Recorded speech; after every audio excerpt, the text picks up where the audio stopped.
লাথি মার ভাঙরে তালা, লাথি মার ভাঙরে তালা, বন্দিশালার খোলরে দুয়ার, জুলুমের কারখানা সব ভাঙরে ওরে ভাঙ কারাগার। লাথি মার ভাঙরে তালা, বন্দিশালার খোলরে দুয়ার, জুলুমের কারখানা সব ভাঙরে ওরে ভাঙ কারাগার। জালিমের অত্যাচারে মরছি কেন আজ অবধি, প্রয়োজনে রাজপথে ফের জাগবো এ যাক রক্ত নদী। কথা বলেন ঠিক কিনা? জালিমের অত্যাচারে মরছি কেন আজ অবধি, প্রয়োজনে রাজপথে ফের জাগবো এ যাক রক্ত নদী। বিচারের নাই রে বিচার, নাই রে আচার এই শহরে, নাটকের সব কাচারি ভেঙে ফেলোই লাথি মেরে।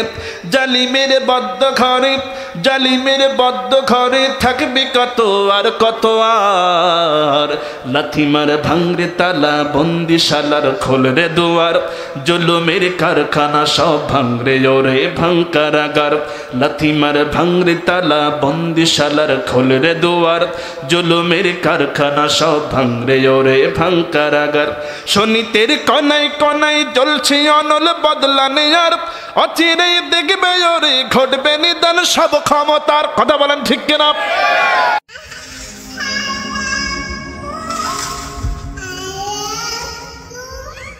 إن الحمد لله الأكرم الذي خلق الإنسان وكرم وعلمه من البيان ما لم يعلم، فسبحان الذي لا يحصى امتنانه باللسان ولا بالقلم. نشهد أن لا إله إلا الله وحده لا شريك له، ونشهد أن سيدنا وحبيبنا ومولانا محمدا عبده ورسوله، الذي أرسله بالحق بشيرا ونذيرا، وداعيا إلى الله بإذنه وسراجا وقمرا منيرا. فقد قال الله تعالى في كلامه المجيد وفرقانه الحميد: أعوذ بالله من الشيطان الرجيم. بسم الله الرحمن الرحيم. إن الله وملائكته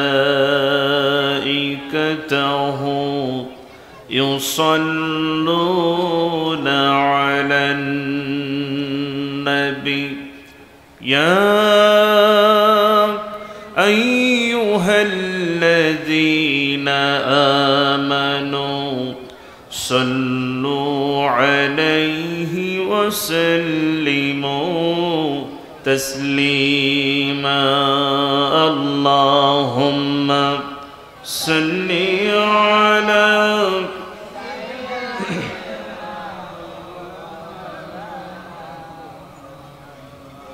وعلى آل سيدنا. একটি মোহাব্বত দিয়ে নবীর প্রেমে মাতোয়ারা হয়ে জবান খুলে উচ্চ আওয়াজে একসঙ্গে বলে উঠছি: আল্লাহুম্মা সাল্লি আলা মাওলানা মুহাম্মদ ওয়া আলা আলি সাইয়্যিদিনা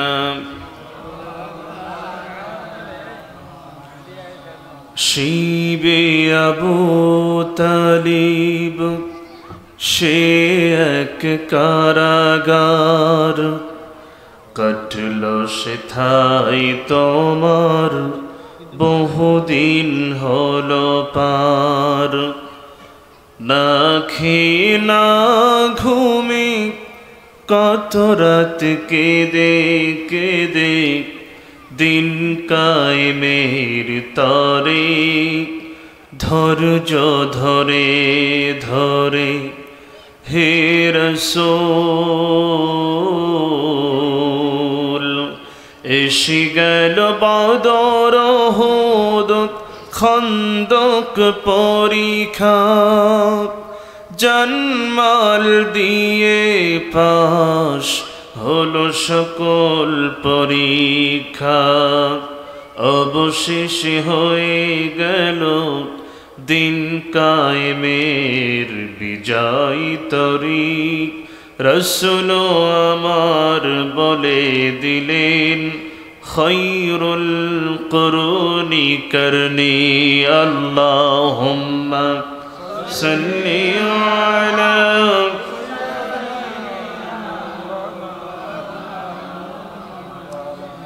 وعلى آل سيدنا।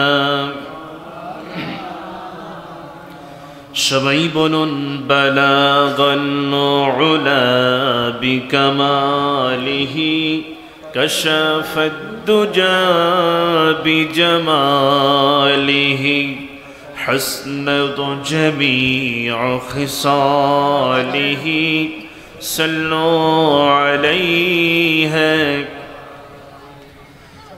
ओनाए फुल तो बुलबुल का तरन्नुम भी न हो, जिम्न दहर में कलियों का तबस्सुम भी न हो।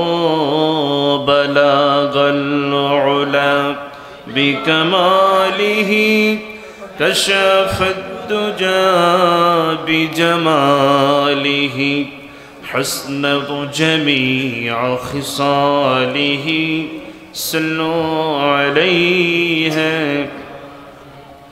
सूरत यूसुफ बिदारी हिकमत लुक़मान माँ।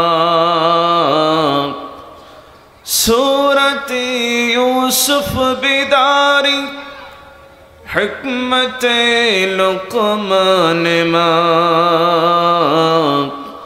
क़रिए क़ुरआबारी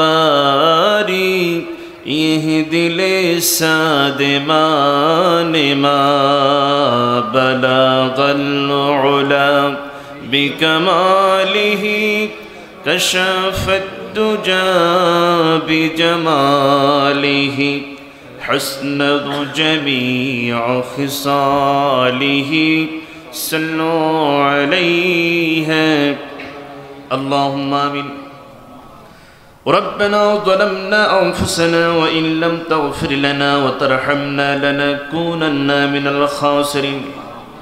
আল্লাহ তাআলা দেশের দক্ষিণাঞ্চল ঐতিহ্যবাহী চট্টগ্রাম জেলার সাতকানি উপজেলার হাজীপাড়া এলাকাবাসীর উদ্যোগে আয়োজিত বিশাল এই তাফসীরুল কোরআন মাহফিলের ময়দানে বসে আমরা গুনাহগার কোরআনে কারীম সামনে নিয়ে তোমার দরবারে হাত তুলেছি মাওলা। তোমার প্যারা হাবিব পাকের উপরে কয়েক মর্তবা দরুদ ও সালাম পড়েছি। মেহেরবানি করে দরুদ ও সালাম টুকুন সোনার মদিনায় নবী পাকের রওজা মুবারকে পৌঁছায় দাও।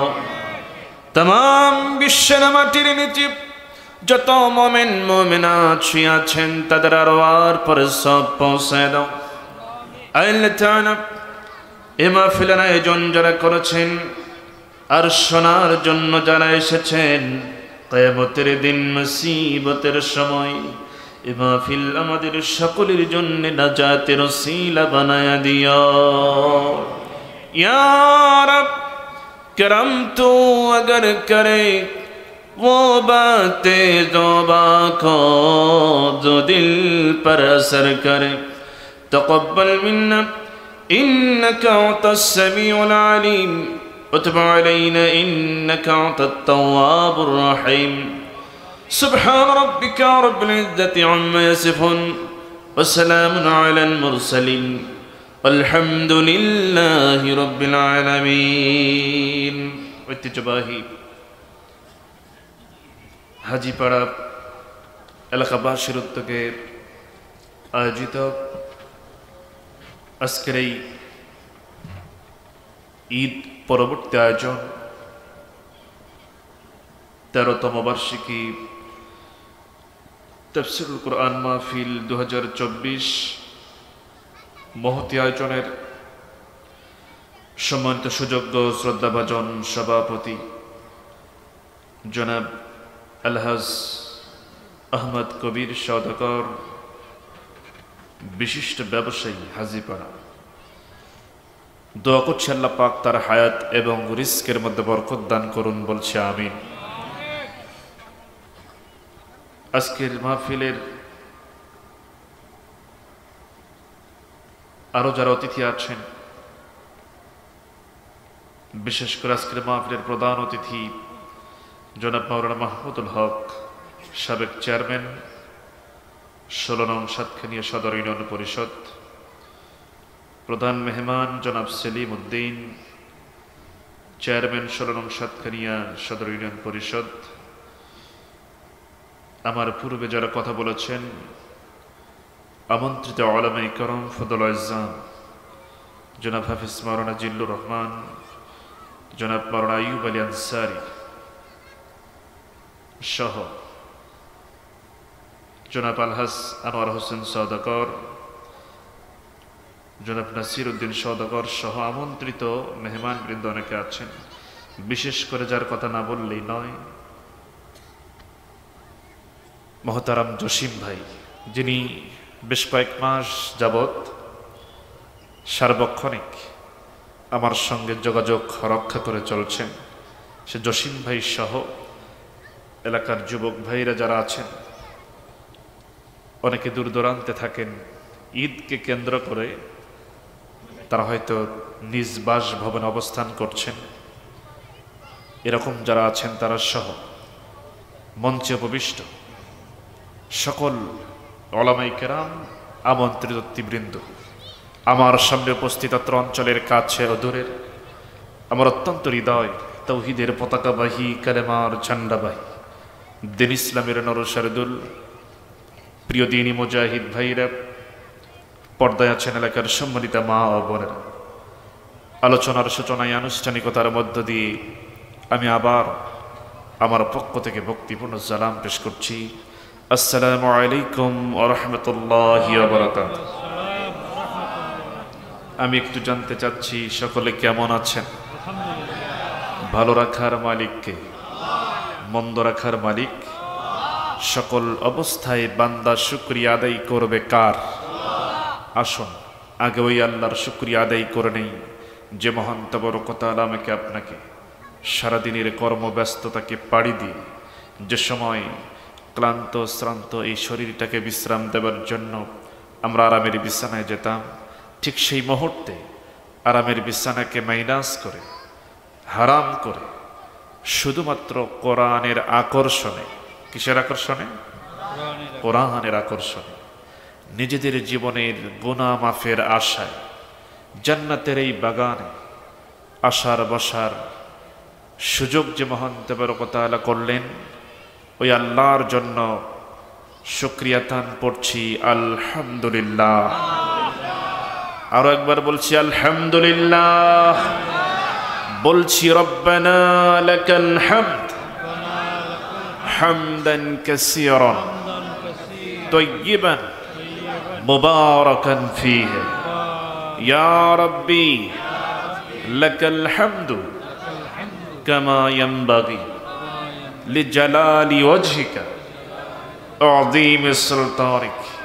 আমরা আল্লাহ তাআলার প্রশংসা আদায় করে নিলাম, এরপর বিশ্ব নবীজির প্রতি দরুদ ও সালাম পাঠিয়ে দিচ্ছি, বলছি সাল্লাল্লাহু আলাইহি ওয়াসাল্লাম। সম্মানিত হাজিরিন, আমরা এখানে এসেছি শুনবো কার কালাম? সবাইকে বলতে হবে আল্লাহর কালাম শুনবো। এজন্য দেরি না করে সরাসরি আমরা চলে যেতে চাই। সকলে আমার সাথে পড়বেন। আমরা আগে একটু শয়তানের ওয়াসওয়াসা থেকে এই ফ্যানটা অফ করা যায় না, অথবা পরে প্রয়োজন হলে, হ্যাঁ, শয়তানের ওয়াসওয়াসা থেকে আমরা আল্লাহ পাকের কাছে পানাহ চেয়ে শুরু করতে চাই। আমার সঙ্গে সবাই পড়ো। আউযু বিল্লাহি মিনাশ শাইতানির রাজীম। বিসমিল্লাহির রাহমানির রাহিম। انفروا خفافا وثقالا وجاهدوا بأموالكم وأنفسكم في سبيل الله ذلكم خير لكم إن كنتم تعلمون الله أكبر عن حريص الأشعري رضي الله تعالى عن النبي صلى الله عليه وسلم قال أنا أمركم بخمس الله أمراني بهن الجماعات والسمع والطاعات والهجرة والجهاد في سبيل الله فإنه من خرج من الجماعات قيد شبر فقد خلع ربقة الإسلام من عنقه إلا أن يرجع ومن ادعى بدعوى الجاهليات فإنه من جزاء جهنم قال رجل يا رسول الله صلى الله عليه وسلم وإن صلى وصام قال رسول الله صلى الله عليه وسلم وإن صلى وصام وزعم أنه مسلم رواه البخاري رواه الترمذي عن أبي هريرة رضي الله تعالى عنه قال قال رسول الله صلى الله عليه وسلم من مات ولم يغدو ولم يحدث نفسه به مات على شعبة من نفاق رواه المسلم أو كما قال عليه الصلاة والسلام بلسي سبحان الله بلسي الحمد لله بلسي الله أكبر সম্মানিত হাজিরিন, আমি আপনাদের সামনে কোরআনে কারীম থেকে 9 নম্বর সূরা, কয় নম্বর বলেন তো? 9 নম্বর সূরা। সূরাটির নাম হচ্ছে সূরা তাওবা। কি নাম? তাওবা। সূরা তাওবার 41 নম্বর আয়াত, খুবই ছোট্ট একটি আয়াতে কারিমা আমি তেলাওয়াত করেছি। নবী করিম সাল্লাল্লাহু আলাইহি ওয়াসাল্লামের অসংখ্য হাদিস থেকে মাত্র 2টি হাদিস আমি তেলাওয়াত করেছি। এর উপর ভিত্তি করেই কিছু কথা বলার চেষ্টা করব। আল্লাহ পাক যেন আমাকে আমলের নিয়তে বলার, আপনাকেও যেন আমলের নিয়তে শোনার তৌফিক দান করেন বলছেন। আসলে এটা তো তাফসীর কোরআন মাহফিল। কোরআনের তাফসীর করার মতো, ব্যাখ্যা দেওয়ার মতো যে ইলম প্রয়োজন, যে যোগ্যতা, যে বয়স দরকার, তার কোনোটাই আমার ভিতরে নাই। দেখেও বুঝতে পারছেন আমি কোরআনের নগণ্য একজন ছাত্র হওয়ার চেষ্টা করে যাচ্ছি মাত্র। এ কোরআনের ব্যাখ্যা তো তারাই দিয়েছেন, আপনারা তার জ্বলন্ত সাক্ষী।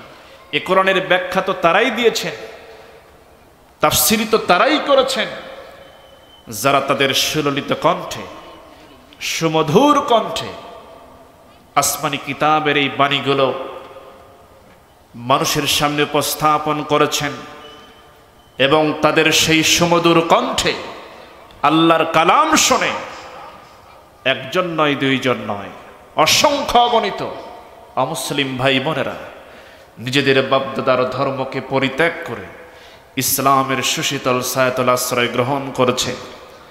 আজকে আফসোসের সঙ্গে বলতে হয়, লজ্জা নিয়ে বলতে হয়, ভারাক্রান্ত হৃদয় নিয়ে কথা বলতেই হয়, ওই সমস্ত একনিষ্ঠ দিনের দায়ী, কোরআনের সঠিক তাফসীর কারক, কোরআনের সঠিক ব্যাখ্যাকারী, যাদের সঙ্গে জামানার সর্বনিকৃষ্ট জুলুম করা হয়েছে, কথা বলে ঠিক কিনা? তারাই তো কোরআনের সঠিক ব্যাখ্যা দিয়েছে। আমরা কি জানি? কিছুই জানি না। সম্মানিত হাজিরিন, তবে এই কথা ঠিক, কিয়ামত পর্যন্ত যত জ্ঞানী ব্যক্তি আসুক, পণ্ডিত ব্যক্তি আসুক, এ কোরআনের ব্যাখ্যা বলে লিখে কেউ কোনোদিন শেষ করতে, এটা কার কথা বলে? সবাই বলেন এটা কার কথা? আল্লাহ রাব্বুল আলামিন বলেন, قل لو كان البحر مدادا لكلمات ربي لنفد البحر قبل أن تنفد كلمات ربي ولو جئنا بمثله مددا। আল্লাহ রাব্বুল আলামিন বলেন, तमाम দুনিয়ার সমস্ত সমুদ্র আর মহাসমুদ্রের পানিগুলো যদি একত্রিত করে কালি বানানো হয়, আর তাই দিয়ে যদি আমার এই কালামের ব্যাখ্যা লেখা যদি শুরু হয়ে যায়, লিখতে লিখতে সমস্ত সাগর মহাসাগরের পানিগুলি ফুরিয়ে যাবে, আমার এই কালামের ব্যাখ্যা লেখা কোনোদিন শেষ হবে না। কি আজীব কিতাব আমরা পেয়েছি। এই কিতাব এমন একখানা কিতাব ১৫০০ বছর প্রায় হতে চলছে, আজ পর্যন্ত এই কিতাবকে নকল করার ক্ষমতা কারো হলো না। চেষ্টা কিন্তু কম হয় নাই। এরকম বাংলাদেশ বিশেষ করে নকলের ওস্তাদ, ঠিক কিনা? এত নকল, মানে আসল জিনিসের অস্তিত্ব খুঁজে পাওয়াই কঠিন। এরকম পৃথিবীব্যাপী চীন, রাশিয়া, আমেরিকা সহ সবাই আসলের ডুপ্লিকেট বানানোর ওস্তাদ। এই পৃথিবীতে একটাই ব্যতিক্রম, আসমানি কিতাবের মতো করে আরেকখানা কিতাব আজ পর্যন্ত কেউ বানাতে পারে। এই জ্ঞান বিজ্ঞানের যুগে কত কিছু আবিষ্কার, এসব দিয়ে চেষ্টা করে কিয়ামত পর্যন্ত যদি চেষ্টা করে মানুষ, এমন একখানে কিতাব পারবে বানাতে? মানব জাতি বাদ দিলাম, যদি জেন জাতিরা, জেন মানুষ উভয় মিলে যদি সহযোগিতা করে, পারবে? আল্লাহ তাও বলে দিয়েছে। আল্লাহ রাব্বুল আলামিন বলেন, قل لئن اجتمعت الإنس والجن على أن يأتوا بمثل هذا القرآن لا يأتون بمثله ولو كان بعضهم لبعض ظهيرا। আল্লাহ রাব্বুল আলামিন বলেন, শুধু মানব জাতি নয়, মানব জাতি এবং জিন জাতি উভয় মিলে একে অন্যের সহযোগিতা নিয়ে যদি এই কিতাবের মতো করে কিতাব যদি বানাবার জন্য তারা চেষ্টা করে, আল্লাহ পাক বলছেন মানুষেরা সাহায্য করবে জিনদেরকে, আবার জিনেরা সাহায্য করবে মানব জাতিকে। এভাবে করে উভয় জাতি উভয়কে সাহায্য করার মাধ্যম দিয়ে যদি কিয়ামত পর্যন্ত যদি চেষ্টা চালানো হয়, আল্লাহ পাক চ্যালেঞ্জ করছেন কিয়ামত পর্যন্ত চেষ্টা করেও মানব জাতি জিন জাতি মিলে এমন একখানা কিতাবের মতো করে কিতাব কেউ বানাতে পারবে না। সেই কিতাব আজকে আমাদের সামনে আছে, অথচ সেই কিতাব থাকার পরেও গোটা পৃথিবীতে আমরাই লাঞ্ছিত, অপমানিত। কথা বলেন ঠিক কি? সম্মানিত হাজিরিন, আসুন তেলাওয়াতকৃত আয়াতের দিকে চলে যাই। কত নম্বর সূরা? আয়াত নাম্বার, সূরার নাম তাওবা। সম্মানিত হাজিরিন, দেখি আসুন আল্লাহ পাক কি বলছেন এখানে। আল্লাহ রাব্বুল আলামিন বলেন, انفروا خفافا وثقالا وجاهدوا بأموالكم وأنفسكم في سبيل الله ذلكم خير لكم إن كنتم تعلمون আল্লাহ রাব্বুল আলামিন বলেন তোমরা হালকা হও অথবা ভারী হও, হালকা এবং ভারী সরঞ্জামের সঙ্গে তোমরা বের হয়ে যাও। এটা কার কথা? তোমরা হালকা হও অথবা ভারী হও। এই কথাগুলোর ব্যাখ্যা করতে গিয়ে মুফাসসিরিন কেরাম আরো কিছু অর্থ নিয়ে এসেছেন, কারণ এ কোরআনে কারীম তো এমন কোরআন, আল্লাহ রাব্বুল আলামিন এমন ভাষাকে চয়েস করেছেন এই কোরআন নামক কিতাব নাজিল করে। আরবি ভাষাকে চয়েস করলেন কারণ এই পৃথিবীতে একটাই মাত্র ভাষা, সেটা হলো আরবি, যেটা এক একটা শব্দের অসংখ্য অর্থ হতে পারে। সুবহান। এজন্য এটাকে রিচ ল্যাঙ্গুয়েজ বলা হয়, পৃথিবীর সবচেয়ে ধনী ভাষা বলা হয়। ইংরেজি বলেন আর যত ভাষাই বলেন, আরবির মতো কোনো ভাষা হবে না। এক একটা আরবি শব্দের 10টা 20টা 50টা 100টা 150 200 250 এমনকি 500টা পর্যন্ত অর্থ হতে পারে। সুবহানাল্লাহ। মুফাসসিরিন কেরাম অর্থ দিচ্ছেন আল্লাহ রাব্বুল আলামিন এই যে হালকা এবং ভারী এই শব্দগুলোর দ্বারা আরো কিছু বোঝাতে চেয়েছেন। তারা লিখেছেন যে আল্লাহ পাক বলছেন তোমরা হালকা হও অথবা ভারী হও, তোমরা দুর্বল হও অথবা সবল হও, তোমরা সংখ্যায় কম হও অথবা বেশি হও, তোমরা তরুণ হও অথবা বৃদ্ধ হও, সকলে আল্লাহর জন্যই আল্লাহর রাস্তায় বেরিয়ে যাও। সুবহানাল্লাহ। তার মানে এখানে সংখ্যায় কম হই আর বেশি হই, দুর্বল হই আর সবল হই, আমাদের প্রস্তুতি যাই থাক না কেন, আর আমরা তরুণ হই অথবা বৃদ্ধ হই, সকলকে বের হতে হবে কার রাস্তায়? ফি সাবিলিল্লাহ। আমওয়ালিকুম ওয়া আনফুসিকুম, নিজেদের সম্পদ এবং জীবন উভয় দ্বারা আল্লাহ রাস্তায় বের হতে হবে। আমরা আল্লাহ রাস্তায় বের হওয়ার জন্য তৈরি আছি তো ইনশাআল্লাহ। বের হব কেন, কোন উদ্দেশ্যে? আর আল্লাহ রাস্তা কোনটা? এই যে রাস্তা দেখতেছেন আপনারা, এটা কি আল্লাহ রাস্তা? এইটা বুঝাচ্ছেন এখানে? এই রাস্তা কি বোঝানো হয়েছে? না, এটা হচ্ছে সেই রাস্তা যে রাস্তায় চলেছেন আম্বিয়া আলাইহিমুস সালাম, এবং সমস্ত আম্বিয়া আলাইহিমুস সালামের মিশন এবং ভিশন ছিল একটাই, এই পৃথিবীর জমিন থেকে সব ধরনের অন্যায় অবিচার, ফিতনা ফাসাদ, অশ্লীলতা বাহায়াপনাকে দূর করে দিয়ে ন্যায় ও ইনসাফ ভিত্তিক সমাজ ব্যবস্থা কায়েম করার চেষ্টা করার রাস্তা। এটা হচ্ছে সেই রাস্তা। এই রাস্তায় চলতে গেলে বিপদ আছে না? আছে, তবুও চলতে হবে। কারণ হলো আল্লাহ রাব্বুল আলামিন তার সুস্পষ্ট ঘোষণা, তোমরা বেরিয়ে যাও আল্লাহ রাস্তায়। তোমরা যদি সংখ্যায় কম হও, দুর্বল হও,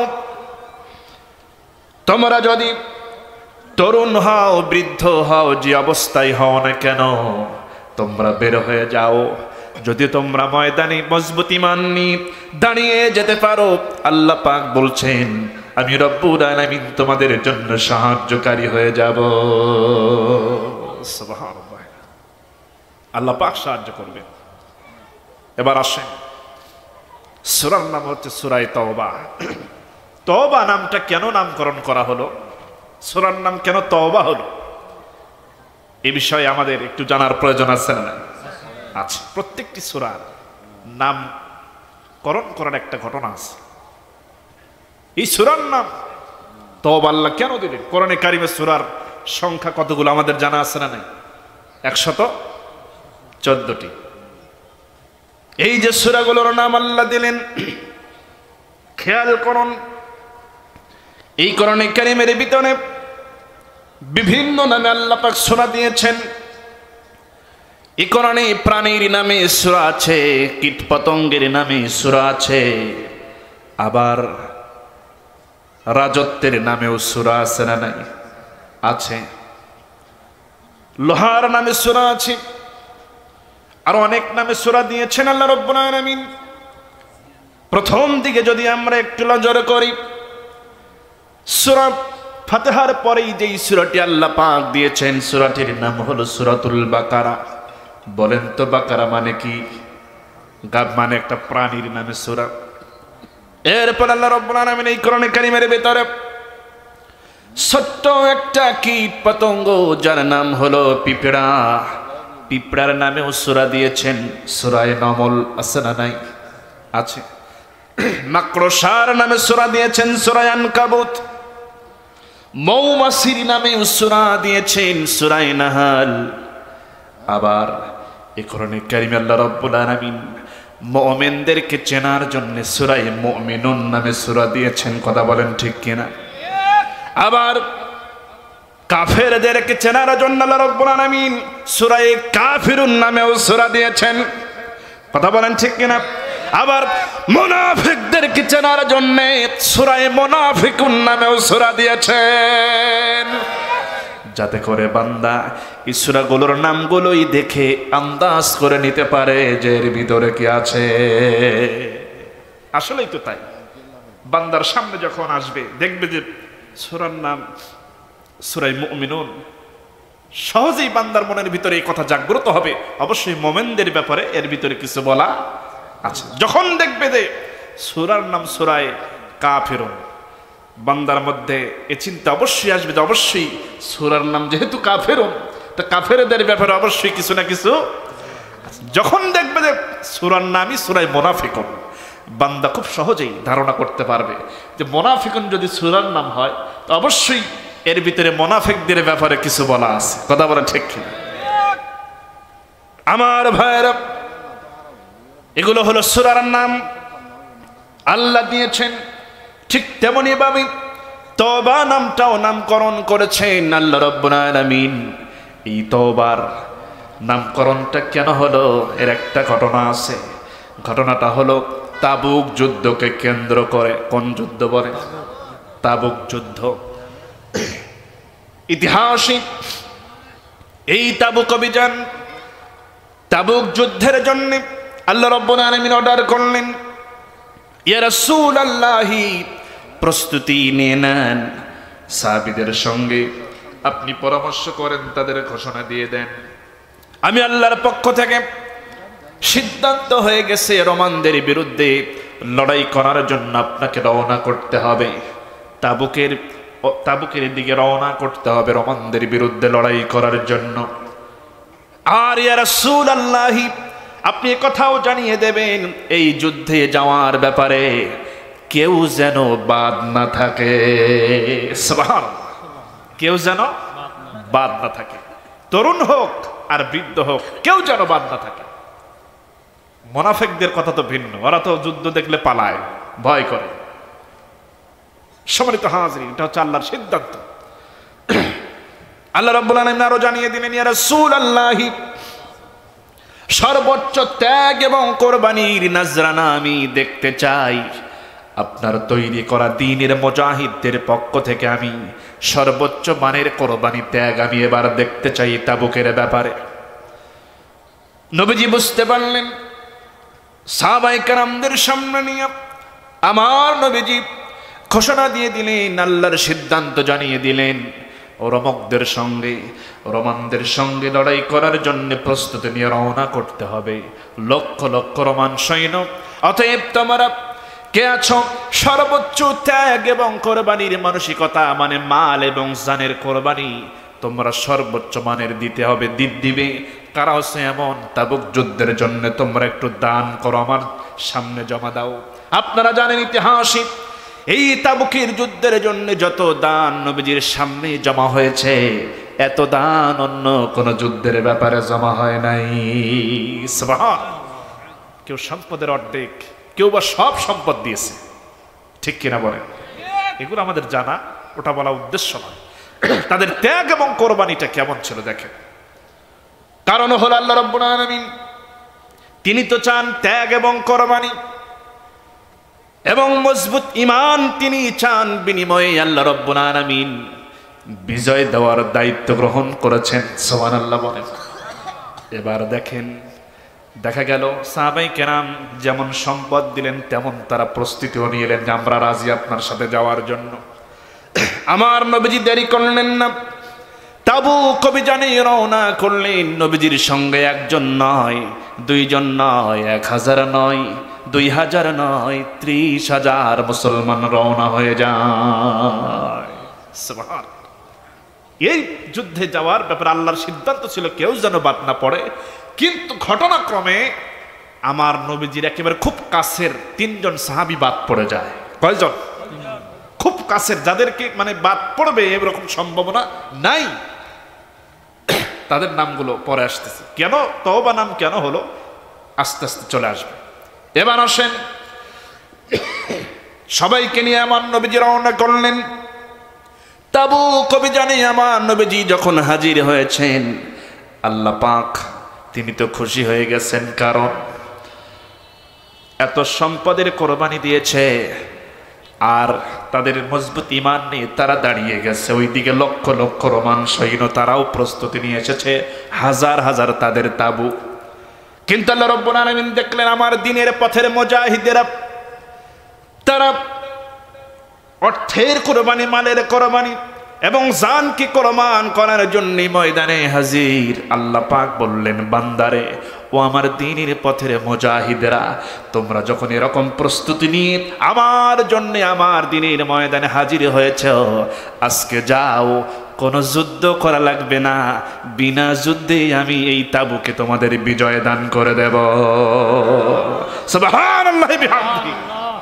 দেখছেন, আল্লাহ পাক চেয়েছেন কোরবানি মানে অর্থের কোরবানি এবং তাদের মজবুত ঈমান নিয়ে ময়দানে দাঁড়িয়ে যাওয়া, এটাই আল্লাহ দেখতে চান।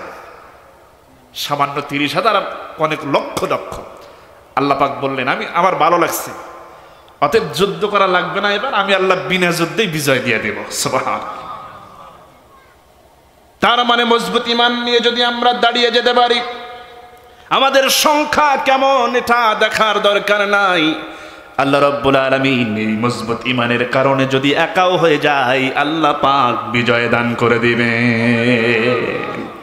সাইয়েদনা ইব্রাহিম আলাইহিস সালাতু ওয়াস সালাম তার সমসময় তিনি একা একজন মানুষ, মজবুত ঈমান তার ভিতরে যখন কায়েম হয়েছে, আল্লাহ পাক দেখেন কি পরীক্ষা তার চলল। নমরুদ তাকে আগুনের মধ্যে ফেলে দিল, ঠিক কিনা?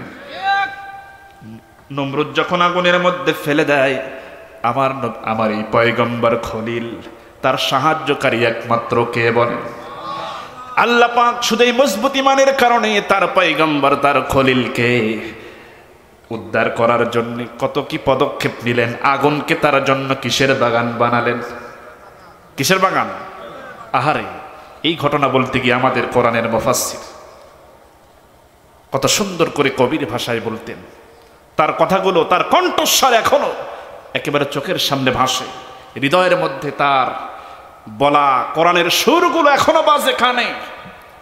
কত সুন্দর করে বলতেন, আজ ভি হো जो इब्राहिम का इमा पैदा, आज भी हो जो इब्राहिम का इमा पैदा, आग कर सकती है एक अंदाज गुलिस्ता पैदा।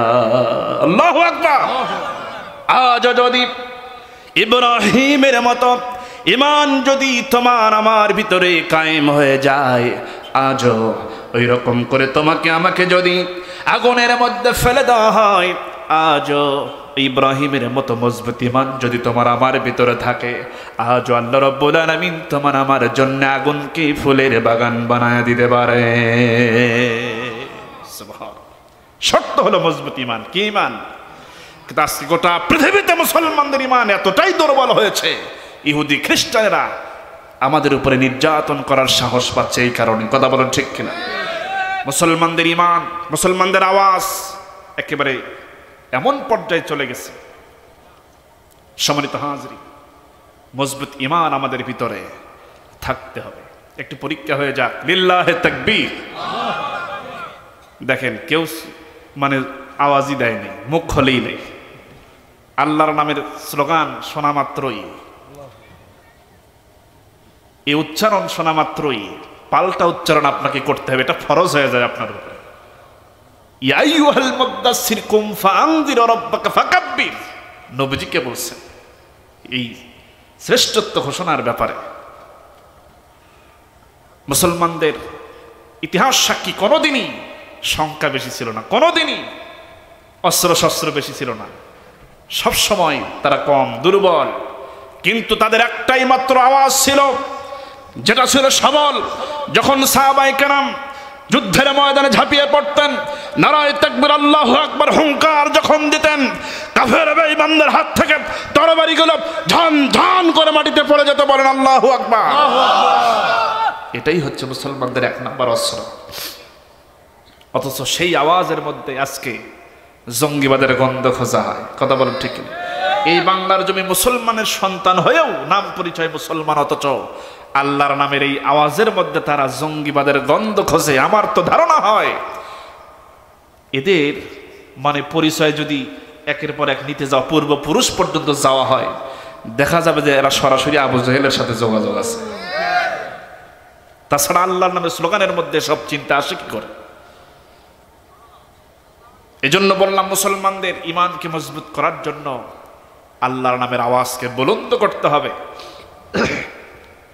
জঙ্গিবাদের গন্ধ খুঁজুর আর যা মনে হয় তা খুঁজুক, মুসলমানদের কলিজা থেকে আল্লাহর নামের আওয়াজ কখনো বন্ধ হবে? আওয়াজ কি দুর্বল হবে না মজবুত?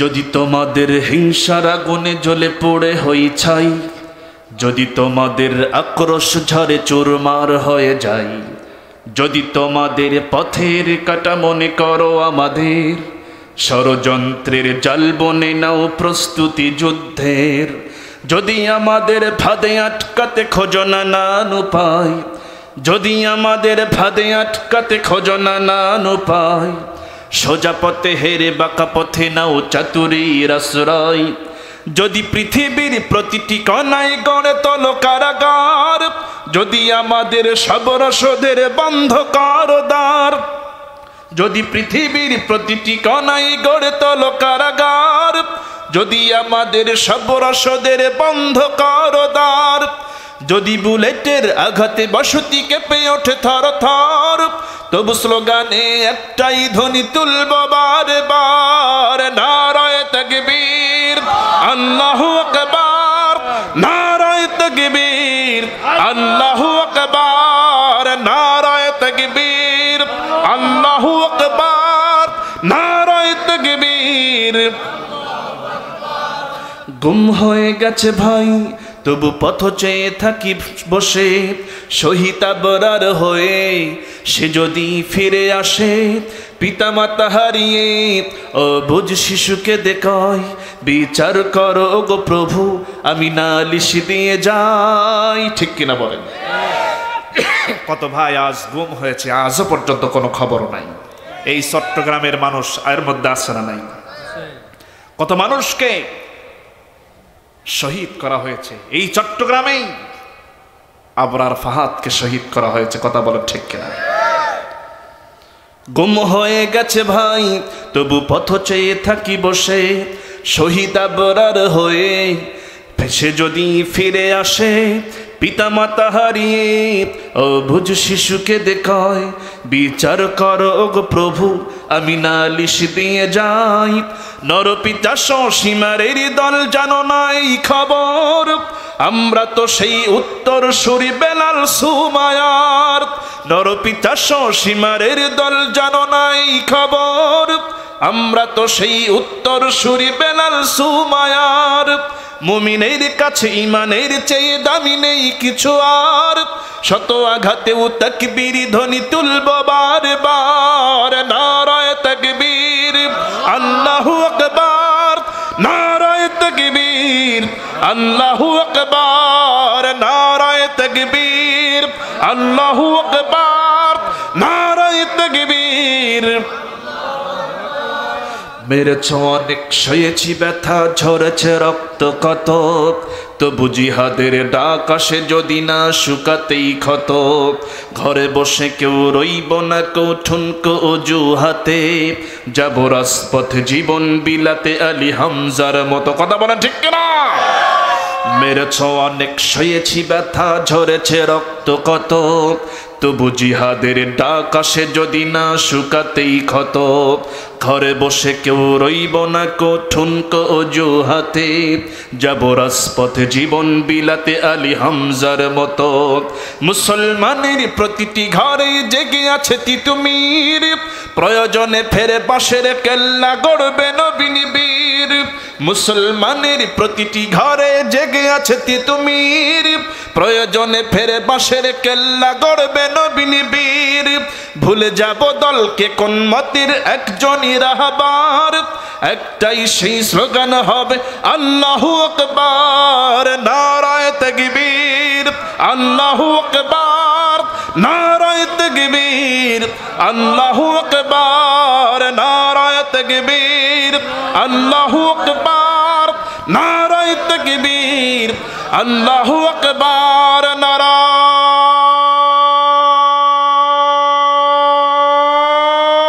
নারায়ে তাকবীর, নারায়ে তাকবীর। আল কোরআনের আলো, আল হাদিসের আলো, দিন ইসলাম যেখানে, কোরআন সুন্নাহ যেখানে, আলেম ওলামা যেখানে, আমার নেতা তোমার নেতা বিশ্বনবী মুস্তাফা, লিল্লাহ তাকবীর। মুসলমানদের কলিজা থেকে আল্লাহর নামের এই স্লোগান কি কেউ কেড়ে নিতে পারবে? আমার বন্ধুগণ, এই স্লোগানই মুমিনের ঈমানকে মজবুত করে। আল্লাহ রাব্বুল আলামিন এই মজবুত ঈমান এবং তাদের জানমালের কোরবানি সব নিয়ে যদি, মানসিকতা নিয়ে যদি ময়দানে হাজির হয়ে যায়, এরকম তাবুকের মতো করে কোনো যুদ্ধ ছাড়াই আল্লাহ রাব্বুল আলামিন আবারও মুসলমানদের বিজয় দান করে দিতে পারে। আমাদেরকে শুধু আল্লাহর কথা মতো একটু হাজির হতে হবে। আমার ভাইয়েরা, সংখ্যা যাই হোক, একটা কথা মনে পড়ে গেল, এই তো রমজান মাস পেরিয়ে গেল, আজকে রমজান চলে যায়, রমজানের শিক্ষা আমাদের ভিতরে নাই। রমজান মাস এত ফজিলতের কথা আমরা শুনি, কিন্তু ইতিহাস বলতেছে আল্লাহর দিন বিজয়ের দিনেই কায়েম করার জন্য আল্লাহ রাব্বুল আলামিনের হাবিব এই রমজানের রোজা পর্যন্তকে ভেঙে ফেলেছিলেন। এই রমজানে মানুষ কদর তালাশ করে, কখন লাইলাতুল কদর ধরা যায় সেই কদর তালাশ করে, আছে না নাই? আহারে মুসলমান, তুমি বদর ভুলে গিয়ে কদর তালাশ করো, তোমার ওই বদর ভুলে যাওয়ার পরে কদর তালাশ করে কোনো ফায়দা হবে না। কারণ বদর হচ্ছে এই রমজান মাসে। কোন মাসে বলেন? রমজান মাসে বদর হলো, মক্কা বিজয় হলো। এই রমজানের এই বদর ইসলামের সর্বপ্রথম যে রক্তক্ষয়ী সংগ্রাম যুদ্ধ, এই বদরকে তুমি ভুলে গেলা আর কদরকে তুমি খুঁজতেছ। আহারে মুসলমান, আমার ভাইয়েরা কান খুলে শুনে রাখেন, যেহেতু রমজান মাস এই মাত্র বিদায় নিল, একটু শিক্ষাটা গ্রহণ করে নেই। এই যে বদর, ইতিহাসের প্রথম যুদ্ধ, মুসলমানদের সঙ্গে কাফেরেরা ইমানেরা কুরাইশরা আমার নবীজি সহ সাহাবীদেরকে হত্যা করার জন্যে, দিন ইসলামকে বিদায় করার জন্যে রমজানকে টার্গেট করলো। রমজান মাস বেছে নিল তারা, তাড়াহুড়ো করে তারা 1000-এর মতো সৈন্য রেডি করে রওনা দিয়েছে। আমার নবীজির কানে খবর চলে এলো, নবীজি এবার টেনশনে পড়ে গেলেন, কারণ এই তো কিছুদিন হলো মক্কা থেকে হিজরত করে মুসলমানেরা মদিনায় চলে এসেছে, সবাই নতুন মুসলমান। আবার মক্কা থেকে যারা কুরাইশরা আবু জেহেল সহ যারা রওনা করেছে আমাদেরকে হত্যা করার জন্যে, সাহাবীদেরকে হত্যা করার জন্যে, ইসলামকে দুনিয়া থেকে নিভিয়ে দেওয়ার জন্যে, তারা তো পর কেউ নয়, ভিন্ন দেশের কেউ নয়, সবাই তো আপনজন, সবাই রক্তের সম্পর্কের লোক।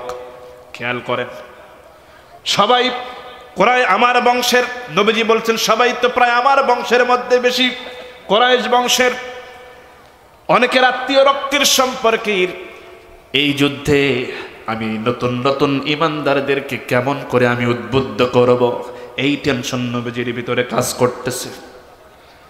কিন্তু আল্লাহর ঘোষণা, মুজাহিদদেরকে প্রস্তুতিমূলক ব্যবস্থা গ্রহণের জন্য উদ্বুদ্ধ করে দেন। আমার নবীজি এবার চিন্তামাখা মলিন চেহারা নিয়ে সাহাবীদেরকে সামনে হাজির করলেন, কিন্তু কোনো কথা বলতেছেন না। কোনো সাহাবীরা নবীজির মলিন চেহারা দেখে বলেই ফেললেন, ইয়া রাসূলুল্লাহ, বুঝলাম না, আপনার চেহারা কেমন যেন মলিন মনে হচ্ছে, কি হয়েছে আমাদের বলুন। নবীজি বলছেন, শোনো সাহাবীরা, আমি তো বলতেই চাই, বলার জন্যই তোমাদের ডেকেছি, কিন্তু কিভাবে বলবো আমি এটাই তো ভেবে পাচ্ছি না। এবার সবাই বলতেছে, ইয়া রাসূলুল্লাহ, যত বড় কঠিন কথাই হোক না কেন আমাদেরকে আপনি বলেন। নবীজি বলতেছেন, আমরা তো সবাই রোজাদার, রোজা আছি, রমজান চলতেছে। ওইদিকে কুরাইশরা আবু জেহেলের নেতৃত্বে রওনা দিয়েছে ইসলামকে দুনিয়া থেকে বিদায় করার জন্য, আমাকে সহ তোমাদেরকে হত্যা করার জন্য তারা রওনা দিয়েছে। আর যারা আসতেছে সবাই আমাদের আত্মীয় স্বজন, রক্তের সম্পর্কের সবাই আত্মীয়। আমি তোমাদেরকে কিভাবে তাদের বিরুদ্ধে দাঁড়াবার জন্য আমি উদ্বুদ্ধ করি, এই চিন্তাই তো আমি অস্থির হয়ে যাচ্ছি।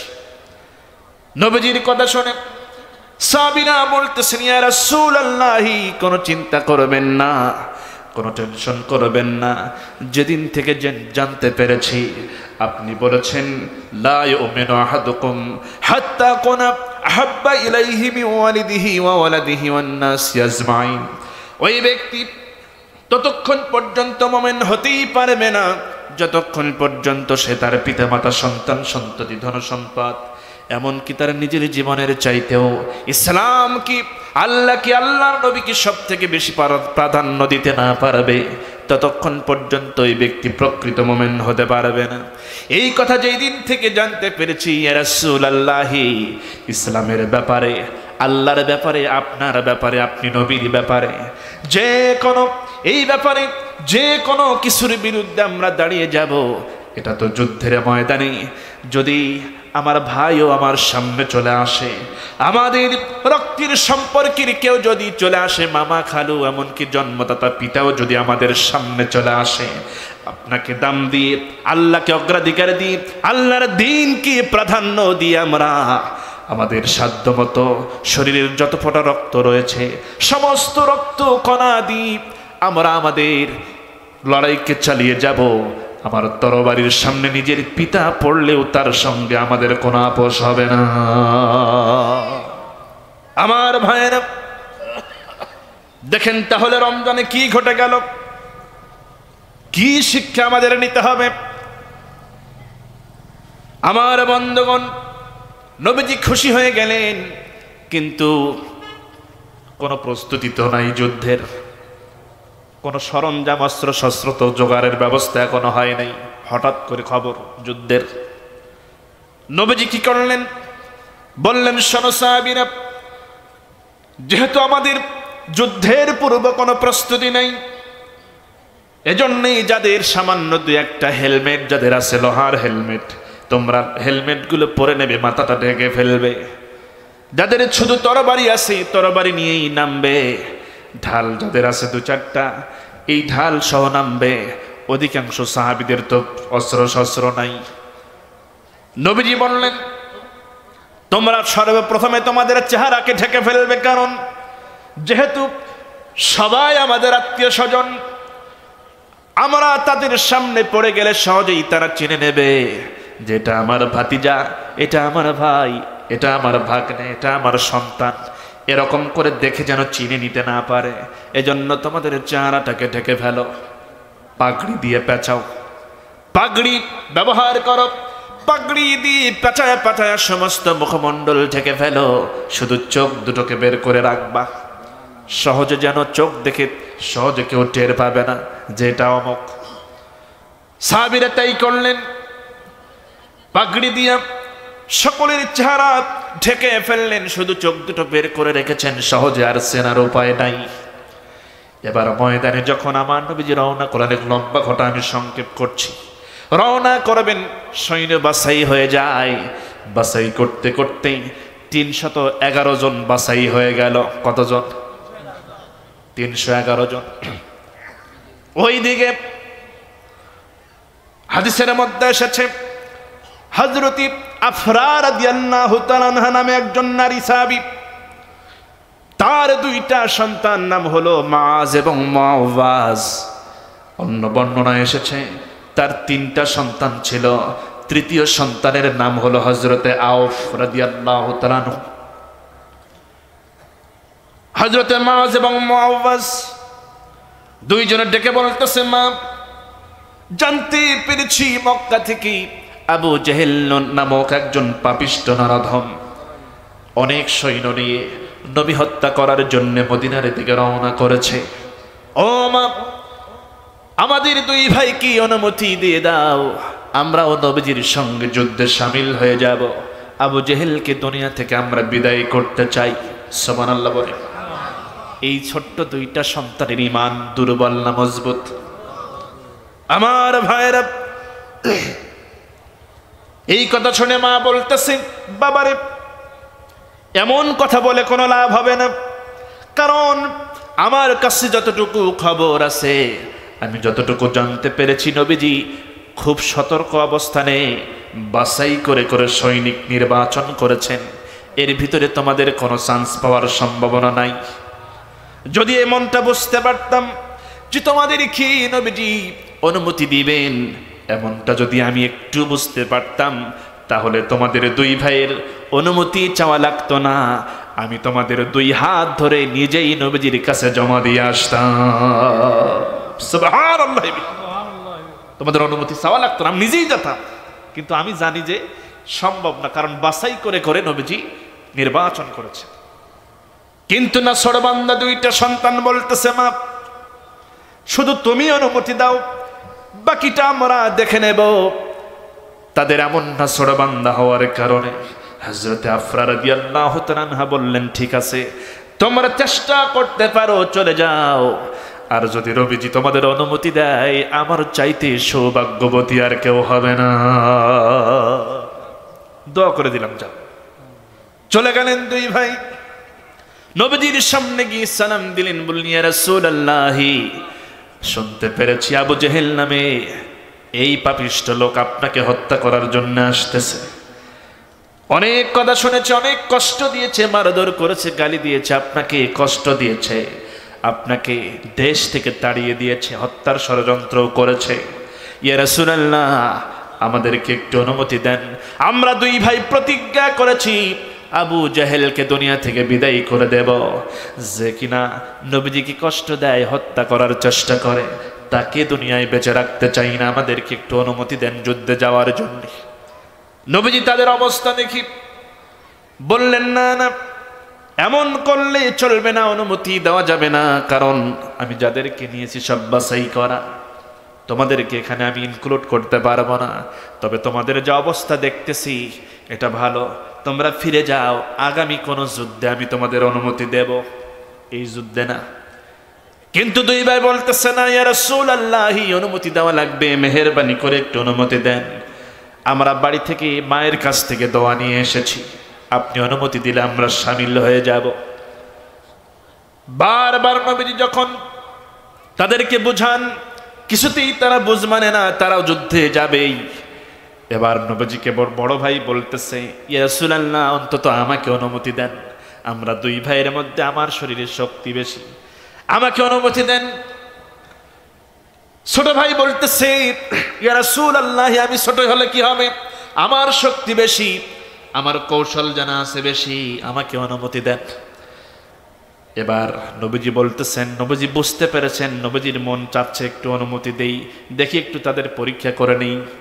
নবীজি বলতেছেন, ঠিক আছে, তোমাদের দুইজন একটু লড়াই করো, দেখি, কুস্তি লড়ো। ঘটনা আমাদের জানা, দুইজনে কুস্তি লড়লো। বড় ভাই স্বাভাবিকভাবে তার শক্তি বেশি, ছোট ভাইয়ের বুকের উপরে চড়ে বসলেন, তাকে নিচে ফেলে দিলেন, পরাজিত করলেন। নবীজি সব দেখতেছেন। এমতো অবস্থায় ছোট ভাই নিচ থেকে বড় ভাইয়ের মুখটা, কানটা টান মেরে তার মুখের কাছে নিয়ে কানে কানে বলতেছে, বড় ভাই, তোমার শরীরের শক্তি বেশি, এটা তো আমিও জানি, তোমার সাথে যে আমি পারবো না এটা তো আমি ভালো করেই জানি, কিন্তু শুনে রাখো, একটা বার তুমি আমাকে একটু কৌশল করে, ইচ্ছে করে একটু তুমি পরাজিত হও, আমাকে একটু তোমার বুকের উপরে ওঠার সুযোগ করে দাও। আমার মন বলে আল্লাহর নবী আমাদের দুইজনকেই চান্স দিয়ে দিবে। বড় ভাই এই কথা শোনা মাত্রই সেও কৌশল করলো, ইচ্ছে করে সে তার ছোট ভাইয়ের নিচে পড়ে গেল। নবীজি সব বুঝে ফেলেছেন যে তাদের মধ্যে কি চলতেছে। আমার নবীজি বললেন, তোমাদের ইমানের অবস্থা যখন এই, যাও, তোমাদের দুইজনকে আমি এই বদরে যাওয়ার পারমিশন দিয়ে দিলাম। তাহলে 311 আর এই দুইয়ে কত হলো? 313। সবাই রওনা করলেন, ময়দানে হাজির। ওই দিন হলো 17 রমজান। কত রমজান বলেন? 17ই রমজান। ময়দানে হাজির। যুদ্ধ শুরু হয়ে গেল, লড়াই চলতেছে। আমার ভাইরা, এ পর্যায়ে সাহাবায়ে কেরাম সংখ্যায় কিন্তু কম, তাদের ঈমান কিন্তু দুর্বল না। লড়াই চলতেছে, লড়াই করতে করতে একজন সাহাবী, নাম হলো তার হযরতে আবু উবাইদা ইবনুল জাররাহ রাদিয়াল্লাহু তাআলা আনহু। তিনি দেখতেছেন, আহারে, আমার তরবারির সামনে না আমার পিতা জাররাহকে দেখা যায়, তার মানে তার পিতা আবু জেহেলের সঙ্গে এসেছে।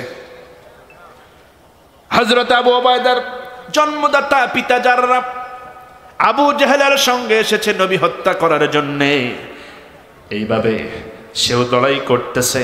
আবু উবাইদা রাদিয়াল্লাহু তাআলা আনহু, তিনি তো পাগড়ি দিয়ে পেঁচায় তার চেহারাটা তো ঢাকা, শুধু চোখ দুটো বের করা, এজন্য তার পিতা তাকে দেখে চিনতে পারে নাই। আবু উবাইদা রাদিয়াল্লাহু তাআলা আনহু তিনি কৌশল করে সেখান থেকে সরে পড়লেন। বাবার সঙ্গে তিনি লড়াই করলেন না। তিনি ভাবলেন, আহারে, আমার জন্মদাতা পিতা আমার তরবারির সামনে, কেমন করে আমি বাবার সঙ্গে যুদ্ধ করি। তিনি সেখান থেকে কৌশলে সরে পড়লেন। অন্য কাফেরের সঙ্গে তিনি লড়াই শুরু করে দিলেন। শুরু হয়ে গেল তার মনের মধ্যে চিন্তা, হক এবং বাতিলের পার্থক্যকারী যে এই রমজান, এটা পরিষ্কার করার জন্য তার ভিতরে এরকম চিন্তা ভাবনা তৈরি হয়ে গেল। কি কোনো আমার ভাইয়ের আবু উবাইদা রাদিয়াল্লাহু তাআলা আনহু মনে মনে ভাবতেছেন, আহারে, এই যুদ্ধের ময়দানে আমার পিতা যারা আমার নবীজিকে হত্যা করার জন্য এসেছে, সুতরাং পিতাকে পিতা মনে করে যদি আমি ছেড়ে দেই, আর আমার পিতার কারণে যদি নবীজি আক্রান্ত হয়ে যান, ইসলাম যদি ক্ষতিগ্রস্ত হয়ে যায়, আমার কিয়ামতের ময়দানে আমি আবু উবাইদার আল্লাহর দরবারে আসামি হওয়া ছাড়ার কোনো উপায় নাই। এই মনে করে তিনি ভাবতেছেন, না না, এমন ভুল করা যাবে না, এটা পিতা পুত্রের পরিচয় দেওয়ার জায়গা নয়, এটা তো যুদ্ধের ময়দান। আমি আল্লাহর দ্বীনের পক্ষে তরবারি ধারণ করেছি, আর আমার পিতা জাররাহ তো শিরকের প্রতীক হয়ে এসেছে। সে তো আবু জেহেলের সঙ্গে এসেছে শয়তানের দলের একজন কর্মী হিসেবে, আর আমি আল্লাহর দ্বীনের পথের মুজাহিদ, আল্লাহর দ্বীনকে কায়েম করার পথের পথিক আমি। সুতরাং আমার ভুল করলে চলবে না। এই ময়দানে পিতাকে পিতা মনে করা যাবে না, তাকে শিরকের প্রতীক মনে করতে হবে। এবার তিনি ভাবলেন, এবার যদি আমার পিতা আমার তরবারির সামনে পড়ে যায়, মোকাবেলা হয়ে যাবে। ছোট্টই কিছুক্ষণ পরে হঠাৎ করে দেখা গেল তার পিতা জাররাহ তার সামনে আবার হাজির হয়ে গেছে। পিতা জাররাহ আবু উবাইদাকে দেখে চিনতে পারে নাই। আবু উবাইদা রাদিয়াল্লাহু তাআলা আনহু এবার ভুল করে নাই, এবার তিনি কি করলেন, তরবারিটা উঁচু করলেন, নিজের পিতার গর্দান বরাবর আল্লাহু আকবার বলে এমন জোরে আঘাত হানলেন, এক আঘাতেই নিজের পিতার গর্দানটা মাটিতে গড়াগড়ি যেতে লাগলো। এবার তিনি আল্লাহু আকবার স্লোগান দিয়ে চিৎকার করে তিনি তার হাতের তরবারিখানা ছুঁড়ে ফেলে দিলেন, একটা দৌড় মারলেন। এক দৌড়ে বদরের যুদ্ধের সীমানার বাইরে গিয়া পাহাড়ের গোড়ায় বসে ঠাস করে বসে পড়লেন, বাচ্চা ছেলের মতো ডুকরে ডুকরে কান্নাকাটি শুরু করে দিলেন। এই কান্না কারণ হলো, এই কান্নার কারণ ইমানটা তার দুর্বল হয় নাই, ইমানটা তার মজবুত। তিনি যে কাজ করেছেন তা ঠিকই করেছেন, এই ব্যাপারে এই জন্য তিনি কাঁদতেছেন না। কিন্তু তার কান্নার কারণ হলো, আহারে আমি সন্তান হয়ে আমার পিতার গর্দানটাকে আমি নামায়া দিয়েছি, তরবারি দিয়ে আঘাত করে নিজের জন্মদাতা পিতার মাতাকে আমি জমিনে ঢেলে দিয়েছি। এই চিন্তা করে সন্তান হিসেবে পিতা এবং সন্তানের ভিতরে একটা মহাব্বত আছে না নাই? পিতা যদি কাফের হয় মহাব্বত আছে না নাই? এই মহাব্বতের কারণে তিনি কাঁদতেছেন বাচ্চা ছেলের মতো, আহারে আমার এই হাতে আমি নিজের পিতাকে দুনিয়া থেকে বিদায় করে দিয়েছি। বাচ্চা ছেলের মতো ডুকরে ডুকরে কাঁদতেছে। এই অবস্থায় যুদ্ধ চলতে চলতে দেখা গেল আল্লাহ রব্বুল আলামিন মুজাহিদদের এমন দৃঢ় ইমান, মজবুত ইমান নিয়ে ময়দানে হাজির হওয়ার কারণে সংখ্যায় তারা কম হলেও আল্লাহ রব্বুল আলামিন আসমান থেকে ফেরেশতা নাজিল করে মুসলমানদের সাহায্য করলেন। কি নাজিল করে? আহারে সেই ঘটনা বদরের ঘটনা বলতে গিয়ে আমাদের কোরআনের মুফাসসির সবাই জানেন কত সুন্দর করে কবির ভাষায় বলতেন, হেজায়ে বদর पैदा कुन फरिश्ते तेरी नसरत को उधर सकते गर्दों से कतर अंदर कतारत ही। सुभान अल्लाह। ওই বদরের প্রান্তরে আল্লাহ রাব্বুল আলামিন মুজাহিদদেরকে আসমান থেকে কাতারে কাতারে ফেরেশতা নাজিল করে আল্লাহ রাব্বুল আলামিন কাফিরদের বিরুদ্ধে মুসলমানদের বিজয় দান করেছিলেন। আল্লাহ পাক বলেন, ইন্নাল্লাযীনা ক্বালু রাব্বুনাল্লাহ সুম্মা ইসতাকামু তাতানাজ্জালু আলাইহিমুল মালায়েকা আল্লা তাখাফু ওয়া লা তাহজানু وأبشروا بالجنة। আল্লাহ রাব্বুল আলামিন বলছেন, ইন্নাল্লাযীনা ক্বালু রাব্বুনাল্লাহ, নিশ্চয়ই যারা বলবে আমার রব হলো আল্লাহ। একবার চিৎকার করে বলেন তো আমাদের রব কে? আর একবার বলেন আমাদের রব কে? আল্লাহ। যারা বলবে আমাদের রব হলো আল্লাহ, সুম্মা ইসতাকামু, এবং এর উপরে টিকে থাকবে। খেয়াল করেন আমার রব আল্লাহ বলার সাথে টিকে থাকার কি সম্পর্ক? তার মানে যখন আমি বলবো আমার রব আল্লাহ কেউ কিছু বলবে না, কিন্তু যখন বলবো আমার আইনদাতা আল্লাহ, আমার বিধানদাতা আল্লাহ, আমার সব জায়গাতে আল্লাহ, সব জায়গাতে আইন মানতে চাই আল্লাহর, এই কথা যখন আমি আপনি বলবো তখনই আমাকে আপনাকে পাকড়াও করা হবে। যেমনটা পয়গম্বরদেরকে ধরা হয়েছে, আলেম ওলামাদেরকে আজও ধরা হয়। কথা বলেন ঠিক কিনা? আপনাকে আমাকেও ধরা হবে। কারণ এই অবস্থায় যদি ধরা হয়, আল্লাহ পাক পরের শব্দে বলতেছেন সুম্মা ইসতাকামু, এই অবস্থায় যদি তারা দণ্ডায়মান থাকে, যদি তারা দুর্বল না হয়ে যায়, যখন যদি তার ইস্তেকামাত থাকতে পারে, সমস্ত কষ্ট নির্যাতনের সহ্য করে, আমি রব্বুল আলামিন তাদের জন্য আসমান থেকে ফেরেশতা নাজিল করব, সাহায্য করব। আর আবশিরু বিল জান্নাহ, তাদের জন্য জান্নাতের সুসংবাদ রয়েছে। সুবহানাল্লাহ। আমার ভাইরা একটু খেয়াল করো, আমার ভাইরা এবার আসেন, তাবুকের ময়দানের কথা বলতেছিলাম, কেন তওবা নাম হলো? খেয়াল করুন, হাজার হাজার তাবু রোমান সৈন্যদের, হঠাৎ করেই তারা দেখতেছে পরিষ্কার দিন, রোদ ঝলমল করতেছিল, হঠাৎ করে রোমান সৈন্যরা দেখতেছে হারে অন্ধকার হয়ে গেল কেমন করে। মুহূর্তের মধ্যে আল্লাহ পাক আকাশকে অন্ধকার করে দিলেন, মেঘাচ্ছন্ন করে দিলেন। মেঘ দিয়ে অন্ধকার হয়ে গেল, পরিষ্কার রোদেলা দিন মুহূর্তের মধ্যেই রাতের অন্ধকারের মতো হয়ে যায়। এবার রোমান সৈন্যরা ভয় পেয়ে গেল, আহারে এটা কি হচ্ছে, এমন তো কোনোদিন দেখি নাই। আমার আল্লাহর টার্গেট হলো বিনা যুদ্ধে মুসলমানদের তাবুকে বিজয় দিয়ে দিবে। আকাশটা মেঘাচ্ছন্ন হলো, বিকট বিকট শব্দে বিদ্যুৎ চমকাচ্ছে। তারা ভয় পেয়ে যাচ্ছে। ঝড় তুফান যখন শুরু হয়ে যায় তাদের তাবুগুলো লণ্ডভণ্ড হয়ে যাচ্ছে। এবার তারা ভয় পেয়ে গেছে, যে যার মতো করে বাঁচার জন্য পালিয়ে যাওয়া শুরু করলো। হাজার হাজার ঝড়ের তুফানের কবলে পড়ে অনেকে মারা পড়ল, অসংখ্য মারা গেল, কিছু আবার পালিয়ে যেতে সক্ষম হলো। আর এই রোমানদের ভিতরে কেউ কেউ এমন অবস্থা দেখে চিৎকার করে বলতেছে, রোমান সৈন্যরা বাঁচতে চাইলে তাড়াতাড়ি পালিয়ে যাও, বাঁচতে চাইলে তাড়াতাড়ি পালিয়ে যাও। রোমানদের মধ্যে ওরাই বলতেছে। আর এইদিকে আমার নবীজি এমন দৃশ্য দেখে নবীজি বলতেছেন, এই তো আল্লাহর সাহায্য শুরু হয়ে গেছে।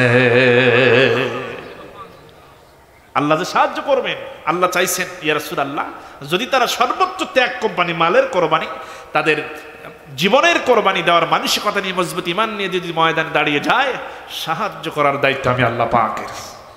সাহায্য শুরু হয়ে গেছে। রোমানেরা বলতেছে চিৎকার করে, কে কোথায় আছো, পালিয়ে যাও।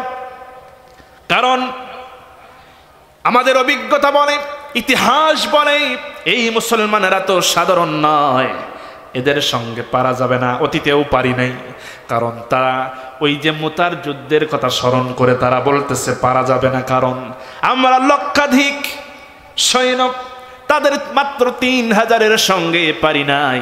সুবহানাল্লাহ বলে, কয় হাজারের সঙ্গে, তাও সেই যুদ্ধে কিন্তু আমার নবীজি যান নাই। মাত্র 3000 আমার নবীজিও নাই। তবে হ্যাঁ, সেনাপতি হিসেবে 3 জনকে দায়িত্ব দিয়েছিলেন আমার নবীজি, হযরতে যায়েদ, হযরতে জাফর বিন আবু তালেব, আব্দুল্লাহ বিন রাওয়াহা।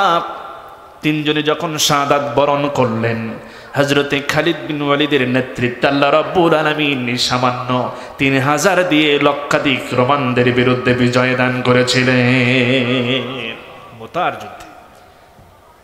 ওই কথা স্মরণ করে তারা বলতেছি, অভিজ্ঞতা আছে আমাদের, এদের সঙ্গে পারা যাবে না। মাত্র 3000-এর সাথে আমরা পারি নাই, আর এই যুদ্ধে তারা তো হাজার হাজার এসেছে। তার মানে 30,000 কি কম নাকি?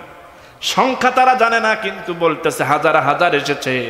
আর আমাদের কাছে খবর এসেছে যে তাদের মুসলমানদের নবীও এই তাবুকে এসেছে। আল্লাহু আকবার। নবী ছাড়াই মুতার যুদ্ধে মাত্র 3000-এর সাথে পারি নাই, আর এখানে অসংখ্য আবার তাদের নবী সাথে এসেছে, কোনো উপায় নাই। আবার আবহাওয়া আমাদের অনুকূলে নয়, এই আবহাওয়ার ভিতরে কোনোভাবেই সম্ভব নয়।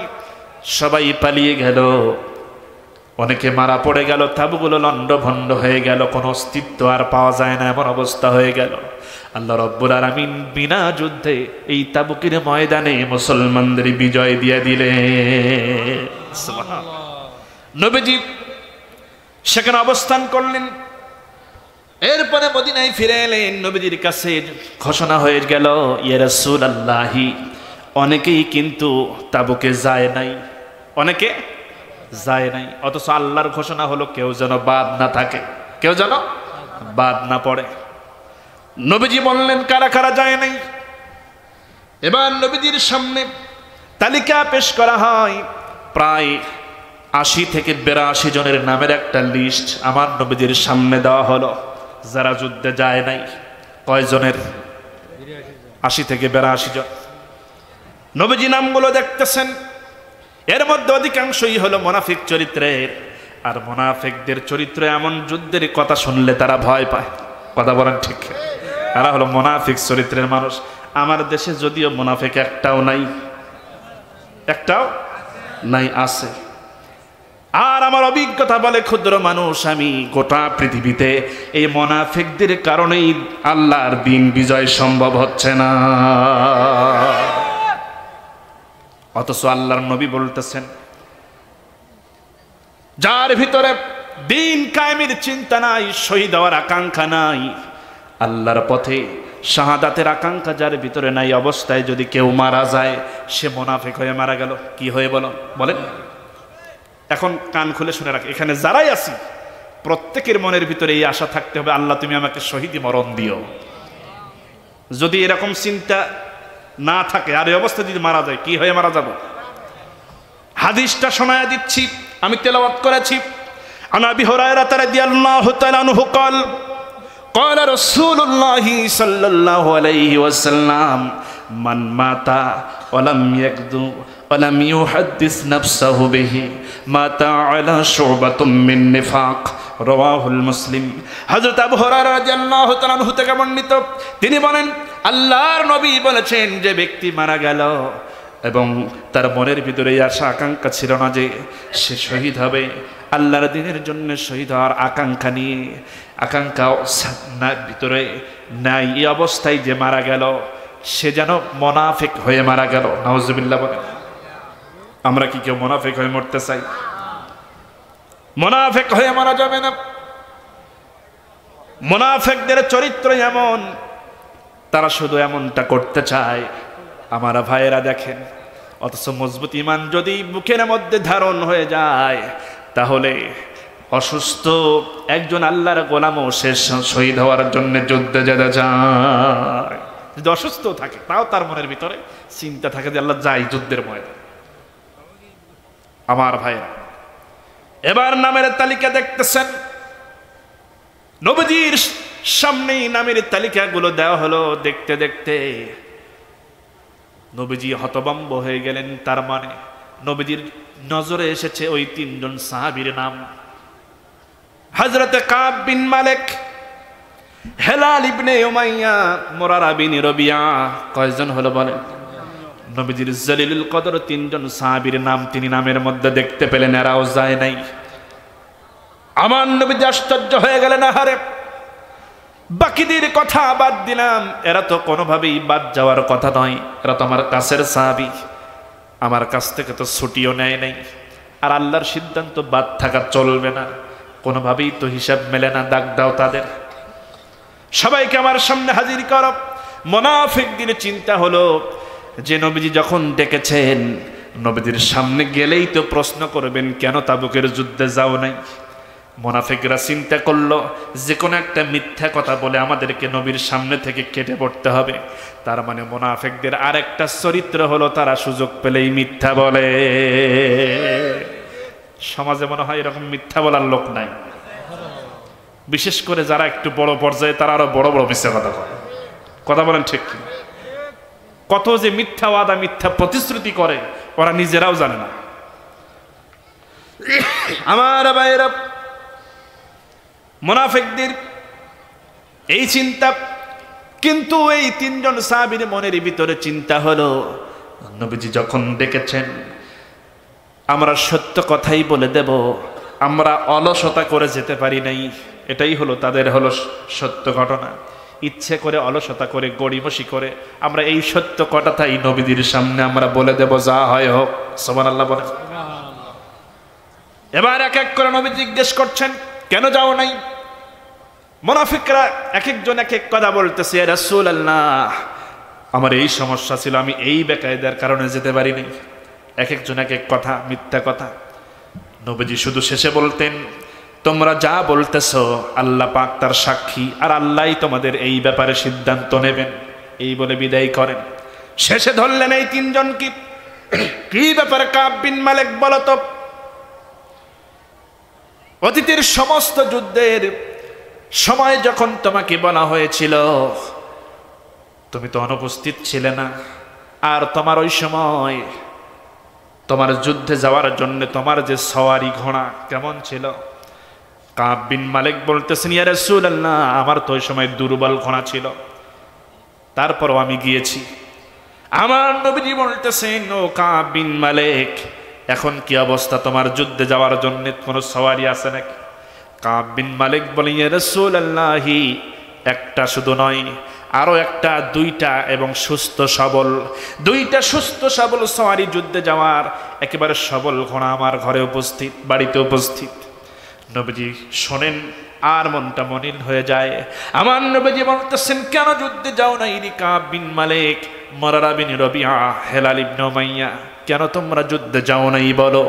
এবার সবাই বলতেছে, ইয়া রাসূলুল্লাহ, আমরা ইচ্ছে করে একটু অলসতা করেছিলাম, ভেবেছিলাম আমরা একটু পরে রওনা করব, পরে রওনা করে আপনাদের সঙ্গে মিলিত হব, সামিল হয়ে যাব, এই চিন্তা করে আমরা একটু অলসতা করেছি, গড়িমসি করেছি।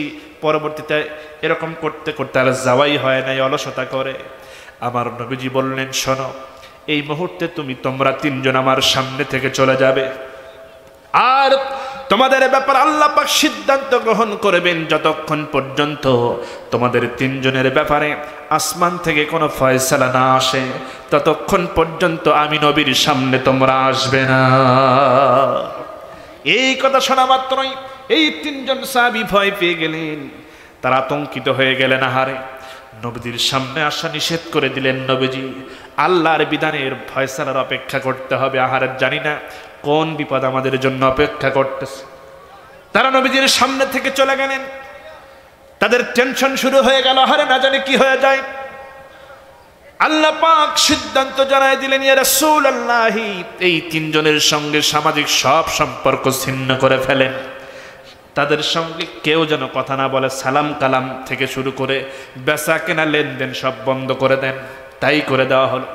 এই তিনজন সাহাবী যখন বাড়ি থেকে বের হয়, কেউ তাদের সঙ্গে কোনো কথা বলে না, তারা যদি সালাম দেয় কেউ সালামের জবাবও দেয় না। এবার তারা চিন্তা করতেছে, আহারে, এরকম অবস্থা চলতে থাকলে তো বেঁচে থাকা কঠিন হয়ে যাবে। তারা যখন কিছু কিনতে যায় কেউ তাদের কাছে কোনো কিছু বিক্রি করে না, আবার তারা যদি কেউ বিক্রি করতে যায় কেউ কেনে না তাদেরটা। কঠিন একটা অবস্থা শুরু হয়ে গেল। এইদিকে তারা একের পর একের, দিনের পর দিন যখন চলে যায়, নবীজির চেহারা তারা দেখতে পায় না। তারা অস্থির হয়ে চিন্তা করে, আহারে, যেই নবীজির চেহারা একটা দিন না দেখলে আমরা থাকতে পারি না, সেই নবীজির চেহারা কতদিন পার হয়ে যায় দেখতে পারি না। নবীর চেহারা না দেখলে তো আমাদের ভালো লাগে না। আহারে, কোন বিপদের মধ্যে পড়লাম, কেন আমরা যুদ্ধের ময়দানে গেলাম না, আফসোস করতেছে তারা। এবার আল্লাহর পক্ষ থেকে আরো কঠিন সিদ্ধান্ত চলে এলো। আল্লাহ পাক জানায় দিলেন, ইয়া রাসূলুল্লাহ, এবার তাদের ব্যাপারে আরো কঠিন সিদ্ধান্ত। তাদের স্ত্রী সন্তানদের সঙ্গে থেকে তাদেরকে আলাদা করে দেন। এক বিছানায় যেন স্বামী স্ত্রী না শুতে যায়, এক ঘরে যেন না থাকতে পারে, এটা হচ্ছে আমি আল্লাহর সিদ্ধান্ত। এবার তাই জানায় দেওয়া হলো। এইভাবে করে প্রায় 1 মাস যখন চলে গেল, এই ঘোষণা যখন চলে আসলো, এবার কাব বিন মালিকের একদিনের ঘটনা। তিনি বাড়ির মধ্যে ঢুকবেন, তার বাড়ির চতুর্দিকে ঘেরাও করা একটা প্রাচীর। এবার গেট দিয়ে তিনি বাড়ির ভিতরে ঢোকা মাত্রই দেখতে পেলেন তার 2টা ছোট ছোট সন্তান খেলাধুলা করতেছে। এবার কাব বিন মালিক 2টা সন্তানকে দেখে সে ভাবতেছে, সন্তানদেরকে অন্তত ডাক দিয়ে বুকের মধ্যে একটু জড়ায় নিলে হয়তো বুকের ভিতরের এই কষ্টটা হয়তো বা হালকা হবে। এই মনে করে গেটটা খুলেই সন্তানদের দিকে তাকায়া বলতেছে, কলিজার টুকরা সন্তানেরা, আমার কোলে আসো, ও আমার কলিজার টুকরা সন্তানেরা, একটু বুকের মধ্যে আসো। এই বনে দরদ মাখা কণ্ঠে আবেগ নিয়ে 2 সন্তানকে 2 হাত বাড়িয়ে যখন ডাকতেছে, এমন সময় এই 2টা সন্তান তাদের হাসি মাখা মুখ মলিন হয়ে গেল তাদের আব্বার ডাক শুনে। এবার এই 2টা সন্তান খেলা বন্ধ করে দিয়া তারা 2 জন পজিশন নিল, বাড়ি থেকে বের হয়ে যাবে, বাড়ির বাইরে চলে যাবে। এবার তারা বাড়ির বাইরে যাওয়ার জন্য রওনা করেছে। বাবার সামনে দিয়ে আস্তে করে পার হয়ে বের হয়ে চলে যায় আর বলতে থাকে, বাবা, তুমি আমাদের বাবা হতে পারো, কিন্তু তুমি তো যুদ্ধের ময়দানে যাও নাই, তুমি আল্লাহর হুকুমকে অমান্য করেছ। আল্লাহ এবং আল্লাহর নবী তোমার সঙ্গে কোনো কথা বলতে নিষেধ করেছেন। শুনে রাখো বাবা, তুমি বাবা হতে পারো, কিন্তু রসুলের চাইতে তুমি বেশি কিছু হয়ে যাও নাই, তোমার চাইতে রসুলের দাম আমাদের কাছে অনেক বেশি। এই কথা শোনা মাত্রই কাব বিন মালিক ঠাস করে বসে পড়ল জমিনের উপরে। তার বুকের মধ্যে যেন মনে হচ্ছে দুমড়ে মুসরে সব চুরমার হয়ে যাবে, এমন অবস্থা তৈরি হয়ে গেল। আহারে, নিজের সন্তানেরা এমন কথা বলতেছে, আহারে এই পৃথিবীতে বেঁচে থাকার চাইতে মরে যাওয়াই তো মনে হয় ভালো, এমন অবস্থা তাদের ভিতরে চলে গেছে। এবার আস্তে করে উঠি ঘর পর্যন্ত চলে যায়, সালাম দিয়ে দরজায় নক করে, ওগো স্ত্রী দরজা খুলে দাও, ভিতরে আসবো।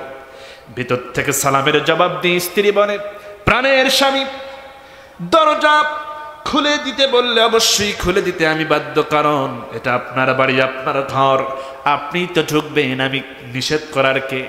কিন্তু শুনে রাখেন, আপনি যদি দরজা খুলতে বলেন আমি খুলে দেব ঠিক, আপনি যদি ঘরের মধ্যে ঢোকেন আমাকে বাধ্য হয়ে পেছনের দরজা দিয়ে বের হয়ে চলে যেতে হবে, কারণ আল্লাহর নবী জানায়া দিয়েছেন এক ঘরে আমাদের থাকা চলবে না, এটা আল্লাহর সিদ্ধান্ত। এখন আপনি ভেবে বলুন আমি কি করব, ঘরের দরজা খুলে দেব নাকি পেছনের দরজা খুলে দিয়ে পেছনের দরজা দিয়ে বের হয়ে যাব, কোনটা করব বলেন? এই কথা শুনে মনে হচ্ছে আসমান ভেঙে পড়বে তার মাথার উপরে। কাব বিন মালিক বলতেছে, গো স্ত্রী লাগবে না, দরজা খোলা লাগবে না, তুমি ভিতরে থাকো, আমি চলে যাচ্ছি। এই কথা বলে একটা দৌড় মারলেন কাব বিন মালিক, এক দৌড়ে পাহাড়ের গুহার মধ্যে ঢুকলেন, সিজদায় পড়ে গেলেন, চোখের পানি ফেলে দিয়ে দরদর চোখের পানি ফেলে দিয়ে হাওমাও করে কাঁদতেছেন, চোখের পানিগুলো দরদর করে পড়তেছে, বুক ভেজে যাচ্ছে, দাড়ি ভিজে যাচ্ছে। তার মতো করে হেলাল ইবনে উমাইয়া, মুরারা বিন রাবিয়া, তারাও কেউ জঙ্গলের ভিতরে, কেউ বা পাহাড়ের গুহার মধ্যে সিজদায় পড়ে কান্নাকাটি করতেছে আর আল্লাহর কাছে তওবা করতেছে, আল্লাহ ভুল করেছি, তোমার সিদ্ধান্তকে অমান্য করেছি, যুদ্ধে যাই নাই অলসতা করে, ভুল করেছি, আল্লাহ মাফ করে দাও। এই জীবন তো জীবন হতে পারে না, কেউ কথা বলে না, সালাম দিলে সালামের জবাব নেয় না, বেচাকেনা করে না, ওঠা বসা সব বন্ধ, সন্তানেরা স্ত্রীরা সব আলাদা হয়ে যায়। এইভাবে তো বেঁচে থাকা যায় না। সবচাইতে বড় কথা হলো যেই রসুলের চেহারা একটা বার না দেখলে থাকতে পারি না, সেই রসুলের চেহারা মাস পার হয়ে আরো কতদিন চলে গেল, আজ এতদিন পর্যন্ত রসুলের এই পবিত্র চেহারা দেখতে পারি না। ও আল্লাহ ভুল করেছি, মাফ করে দাও, আমাদের চোখের পানিগুলো তুমি কবুল করো, তওবা করতেছি, জীবনে আর এমন ভুল হবে না। এরকম করতে কাঁদতে কাঁদতে তাদের চোখের পানি এইভাবে করে কাঁদতে কাঁদতে দাড়ি ভিজে বুক ভিজে যখন এরকম তারা একাকার হয়ে যাচ্ছে, তাদের রোনাজারি, আল্লাহ রাব্বুল আলামিন যখন তাদের 50তম দিন চলে আসলো, কততম দিন বলে? 50তম দিনে আল্লাহ রাব্বুল আলামিন তাদের এই তওবাকে কবুল করে তাদের 3 জনকে মাফ করে দিলেন। সুবহানাল্লাহ। আল্লাহ পাক তাদের ব্যাপারে কোরআনে আয়াত নাজিল করে দিলেন, ওয়ালা সালাসাতিল্লাযিনা খুল্লিফু, এরকম করে এই 3 জনের নামে আয়াত নাজিল করে তাদেরকে মাফ করার ঘোষণা করে আয়াত নাজিল করলেন। জিবরাইল আলাইহিস সালাতু ওয়াস সালাম চলে আসলেন নবীজির কাছে, সব আয়াতগুলো জানায় দিলেন, খবর শোনায় দিলেন, ইয়া রাসূলুল্লাহ এই 3 জনের তওবাকে আল্লাহ কবুল করেছেন, তাদের জন্য সুসংবাদ। এবার একজন সাহাবী পাহাড়ের গুহার সামনে গিয়ে ডাকতেছে, ও কাব বিন মালিক, হেলাল ইবনে উমাইয়া, মুরারা বিন রাবিয়া, রে তোমরা কে কোথায় আছো? বের হয়ে আসো, তোমাদের জন্য সুসংবাদ। কিছুক্ষণ আগে জিবরাইল এসে তোমাদের ব্যাপারে আয়াত নাজিল করে দিয়েছে, আল্লাহ রাব্বুল আলামিন তোমাদের তওবাকে কবুল করে নিয়েছেন। সুবহানাল্লাহ। তাহলে সূরার নাম কি? সবাই বলেন। এই জন্য তওবা নামকরণ করা হয়। আমার ভাইরা, সেই সূরার 41 নম্বর আয়াতে আল্লাহ রাব্বুল আলামিন বলছেন, ইনফিরু খিফাফান ওয়া সিকালা ওয়াজাহিদু বিআমওয়ালিকুম ওয়া আনফুসিকুম ফি সাবিলিল্লাহ যালিকুম খায়রুল লাকুম ইন কুনতুম তা'লামুন। আল্লাহু আকবার। তোমরা হালকা হও, ভারী হও, দুর্বল হও, সবল হও, সংখ্যায় কম হও, বেশি হও, তরুণ হও, বৃদ্ধ হও, সকলে আল্লাহর জন্যই আল্লাহ রাস্তায় বেরিয়ে যাও। যালিকুম খায়রুল লাকুম ইন কুনতুম তা'লামুন, এটা তোমাদের জন্য খুবই উত্তম যদি তোমরা বুঝে থাকো। এই কথা কে বলছে? আমার ভাইরা, এজন্য আমাদেরকে বের হতে হবে। এখানে আল্লাহ পাক বহুবচন শব্দ ব্যবহার করেছেন। তোমরা, তোমরা মানে একজন না বহুজন? বহুজন। তার মানে একটা জামাতবদ্ধ জীবন অবস্থাকে আল্লাহ পাক বুঝাতে চাচ্ছেন। তোমরা মানে জামাতবদ্ধ হয়ে বের হও। এবার আসেন একটা হাদিস, আমি আরেকটা হাদিস তেলাওয়াত করেছি। عن حريص الأشعري رضي الله تعالى عن النبي صلى الله عليه وسلم قال أنا أمركم بخمس الله أمرني بهن الجماعات والسمع والطاعات والهجرة والجهاد في سبيل الله।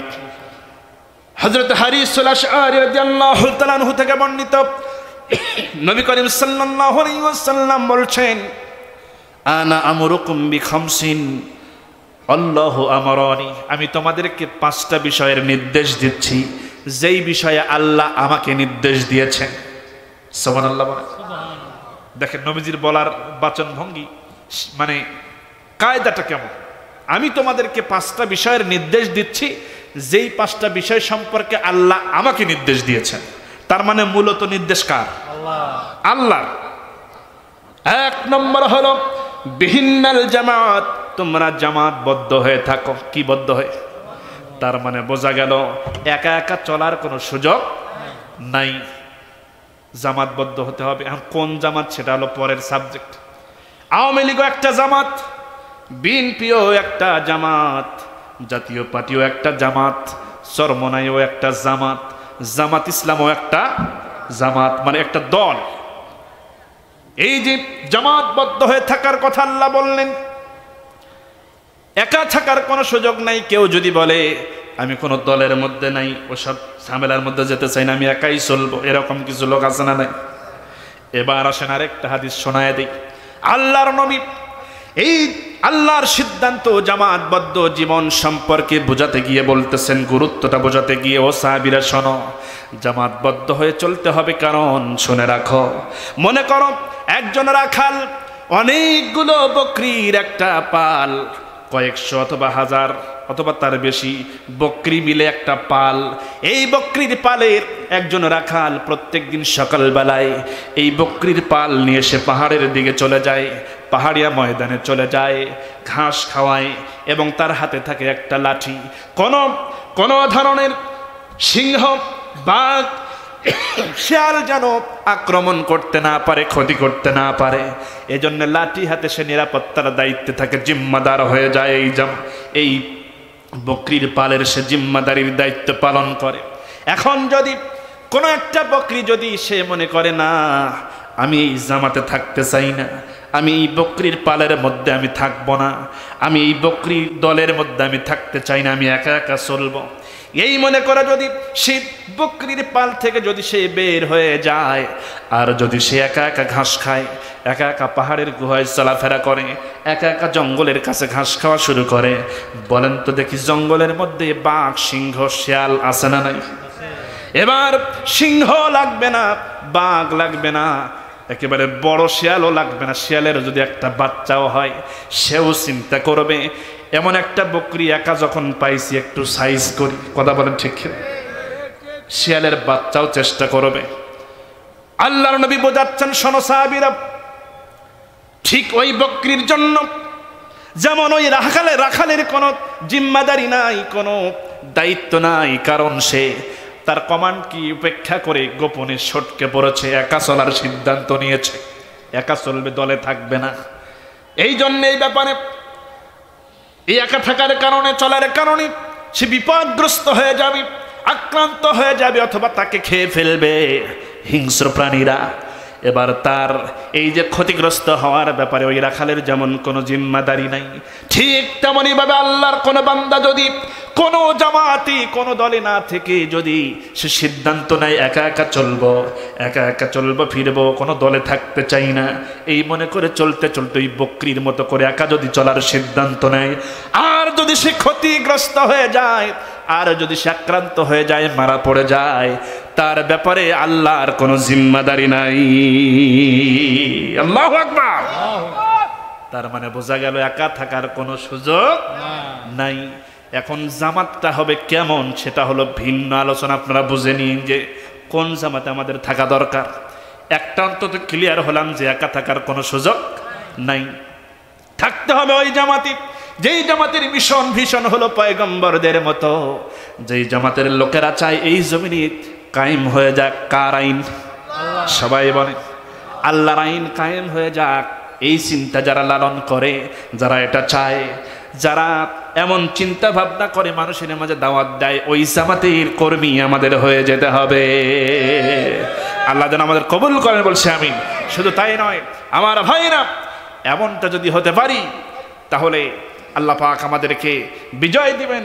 শুধু জান মাল থাকলে হবে না, ইমান মজবুতও করা লাগবে। মজবুত ইমান নিয়ে দাঁড়াতে হবে, ভয় পেলে চলবে। আমি ইমানের কয়েকটা উদাহরণ দিলাম, আমি আরেকটা একটু উদাহরণ দিতে চাই। ইমান যে আমাদের কোন পর্যায়ে দুর্বল হতে হতে কোন পর্যায়ে গেছে আমি উদাহরণ দিতে গিয়ে বলি যে দুইজন বন্ধু, কয়জন? দুইজন বন্ধু, একজনে যাবে বাঘ শিকার করতে। কি শিকার? আরেক বন্ধু খবর পেয়ে ভাবতেছে সাংঘাতিক ব্যাপার, বাঘ শিকারে যাবে তো সাধারণ কোনো ব্যাপার না, একটু দেখা করে আসা দরকার। গেছে বন্ধুর বাড়িতে দেখা করার জন্য, গিয়ে সালাম দিয়ে বলতেছে বন্ধু শুনলাম তুমি নাকি বাঘ শিকারে যাবে। হ্যাঁ তুমি ঠিকই শুনছো, আমি তো রেডি হয়ে আছি একেবারে প্রস্তুতি নিয়ে বাঘ শিকারে যাওয়ার জন্য। তো বন্ধু বলতেছে তুমি রেডি হয়ে আসো, প্রস্তুতি নিয়ে আসো, তো দেরি করো কেন, বের হও না কেন, বের হও। তাই বন্ধু আমি যে বের হব, দরজার সামনে একটা কুকুর বসে আছে, এই কুকুরের ভয়ে আমি বের হওয়ার সাহস পাচ্ছি না। দরজার সামনে কি বসে আছে? ও যাবে কি শিকার করতে? আপনারা আমাকে একটু চিন্তা করে বলবেন, যে কিনা একটা কুকুরের ভয়ে ঘর থেকে বের হওয়ার সাহস পাচ্ছে না, আর ওই সাহস দিয়া কি বাঘ শিকার করা সম্ভব? কিয়ামত পর্যন্ত সম্ভব? তা আমাদের ইমানের যে অবস্থা, জজবা, সাহস, এই জজবা দিয়া, ইমানের সাহস দিয়া এই আল্লাহ রাস্তায়, ফি সাবিলিল্লাহ রাস্তায় টিকে থাকা সম্ভব নয়। ইমানকে মজবুত করতে হবে। আজকে আমাদের ইমান মজবুত নাই বলেই ওলামায়ে কেরাম জেলখানায় বন্দী এখনো হয়ে আছে। কথা বলেন ঠিক কিনা? আজকে যদি শুধু আবু বকরের মতো নরম নয়, ওমরের মতো গরম ভূমিকা নিয়ে যদি হুঙ্কার দিতাম, এক সুরে কথা বলতাম, কোন বাতিল পন্থী আলেমদের বন্দী করে রাখতে পারত না। আমাদের জবানে সবসময় উচ্চারণ হতো লাথিমার ভাঙরে তালা, লাথিমার ভাঙরে তালা, বন্দিশালার খোলরে দুয়ার, জুলুমের কারখানা সব ভাঙরে ওরে ভাঙকারাগার। লাথিমার ভাঙরে তালা, বন্দিশালার খোলরে দুয়ার, জুলুমের কারখানা সব ভাঙরে ওরে ভাঙকারাগার। জালিমের অত্যাচারে মরছি কেন আজ অবধি, প্রয়োজনে রাজপথে ফের জাগবো এ যাক রক্ত নদী। কথা বলেন ঠিক কিনা? জালিমের অত্যাচারে মরছি কেন আজ অবধি, প্রয়োজনে রাজপথে ফের জাগবো এ যাক রক্ত নদী। বিচারের নাই রে বিচার, নাই রে আচার এই শহরে, নাটকের সব কাচারি ভেঙে ফেলোই লাথি মেরে। জালিমের বদ্ধ ঘরে, জালিমের বদ্ধ ঘরে থাকবে কত আর কত আর। লাথিমার ভাঙরে তালা, বন্দিশালার খোলরে দুয়ার, জুলুমের কারখানা সব ভাঙরে ওরে ভাঙকারাগার। লাথিমার ভাঙরে তালা, বন্দিশালার খোলরে দুয়ার, জুলুমের কারখানা সব ভাঙরে ওরে ভাঙকারাগার। শনিতের কনাই কনাই জ্বলছে অনল বদলা নেয়ার, অচিরেই দেখবে ওরে ঘটবে নিদান সব ক্ষমতার। কথা বলেন ঠিক কিনা?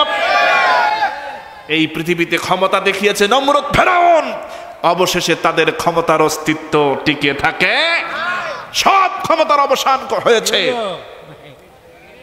জিকির করেন সুবহানাল্লাহ, আলহামদুলিল্লাহ, লা ইলাহা ইল্লাল্লাহ, সুবহানাল্লাহ, আলহামদুলিল্লাহ, লা ইলাহা লা ইলাহা ইল্লাল্লাহ, মুহাম্মাদুর রাসূলুল্লাহ সাল্লাল্লাহু আলাইহি ওয়াসাল্লাম। আমার ভাইরা, তাহলে দেখেন ইতিহাস বলছে সাক্ষী, নমরুদ ফেরাউনের মতো অসংখ্য ক্ষমতাসীন এসেছে, ভেবেছে ক্ষমতায় এত সাল অত সাল পর্যন্ত থাকতে পারবো, কিন্তু বাস্তবে তারা টিকে থাকতে পারে নাই। হয়তো তারা ক্ষমতার জোরে কিছু জুলুম তারা করতে পেরেছে, পয়গম্বরদের সহ ভালো ভালো বুজুর্গ ব্যক্তিদের সঙ্গে তারা এমন কিছু কাজ করেছে, তারা ভেবেছে যেহেতু তাদের ব্যাপারে আল্লাহর কোনো সাহায্য নাই, তাহলে আমরাই মনে হয় সঠিক পথে আছি।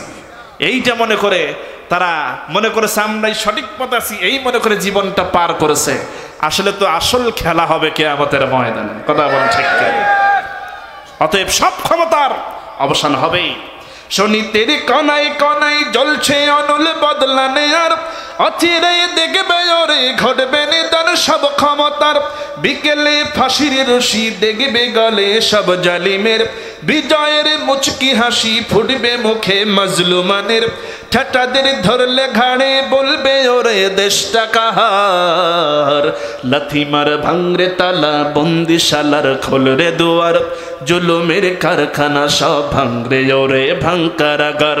লাথি মার ভাঙরে তালা বন্দিশালার খোলরে দুয়ার, জুলুমের কারখানা সব ভাঙরে ওরে ভাঙকারাগার। আইরে অমর খালিদ মোহাম্মদের সৈনিকেরা, জালিমই হিরক রাজার তক্ত তাউস করে গুড়া, কথা বলেন ঠিক কিনা? আইরে অমর খালিদ মোহাম্মদের সৈনিকেরা, জালিমই হিরক রাজার তক্ত তাউস করে গুড়া। জেলে দে অনল শিখা মীর জাফরের সিংহাসনে, ভিনদেশি পেট দালালের ঠাই হবে না এই অতানে। তলরে আওয়াজ তোল, তলরে আওয়াজ তোলো লা ইলাহা ইল্লাল্লাহ। লাথি মার ভাঙরে তালা বন্দিশালার খোলরে দুয়ার, জুলুমের কারখানা সব ভাঙরে ওরে ভাঙকারাগার।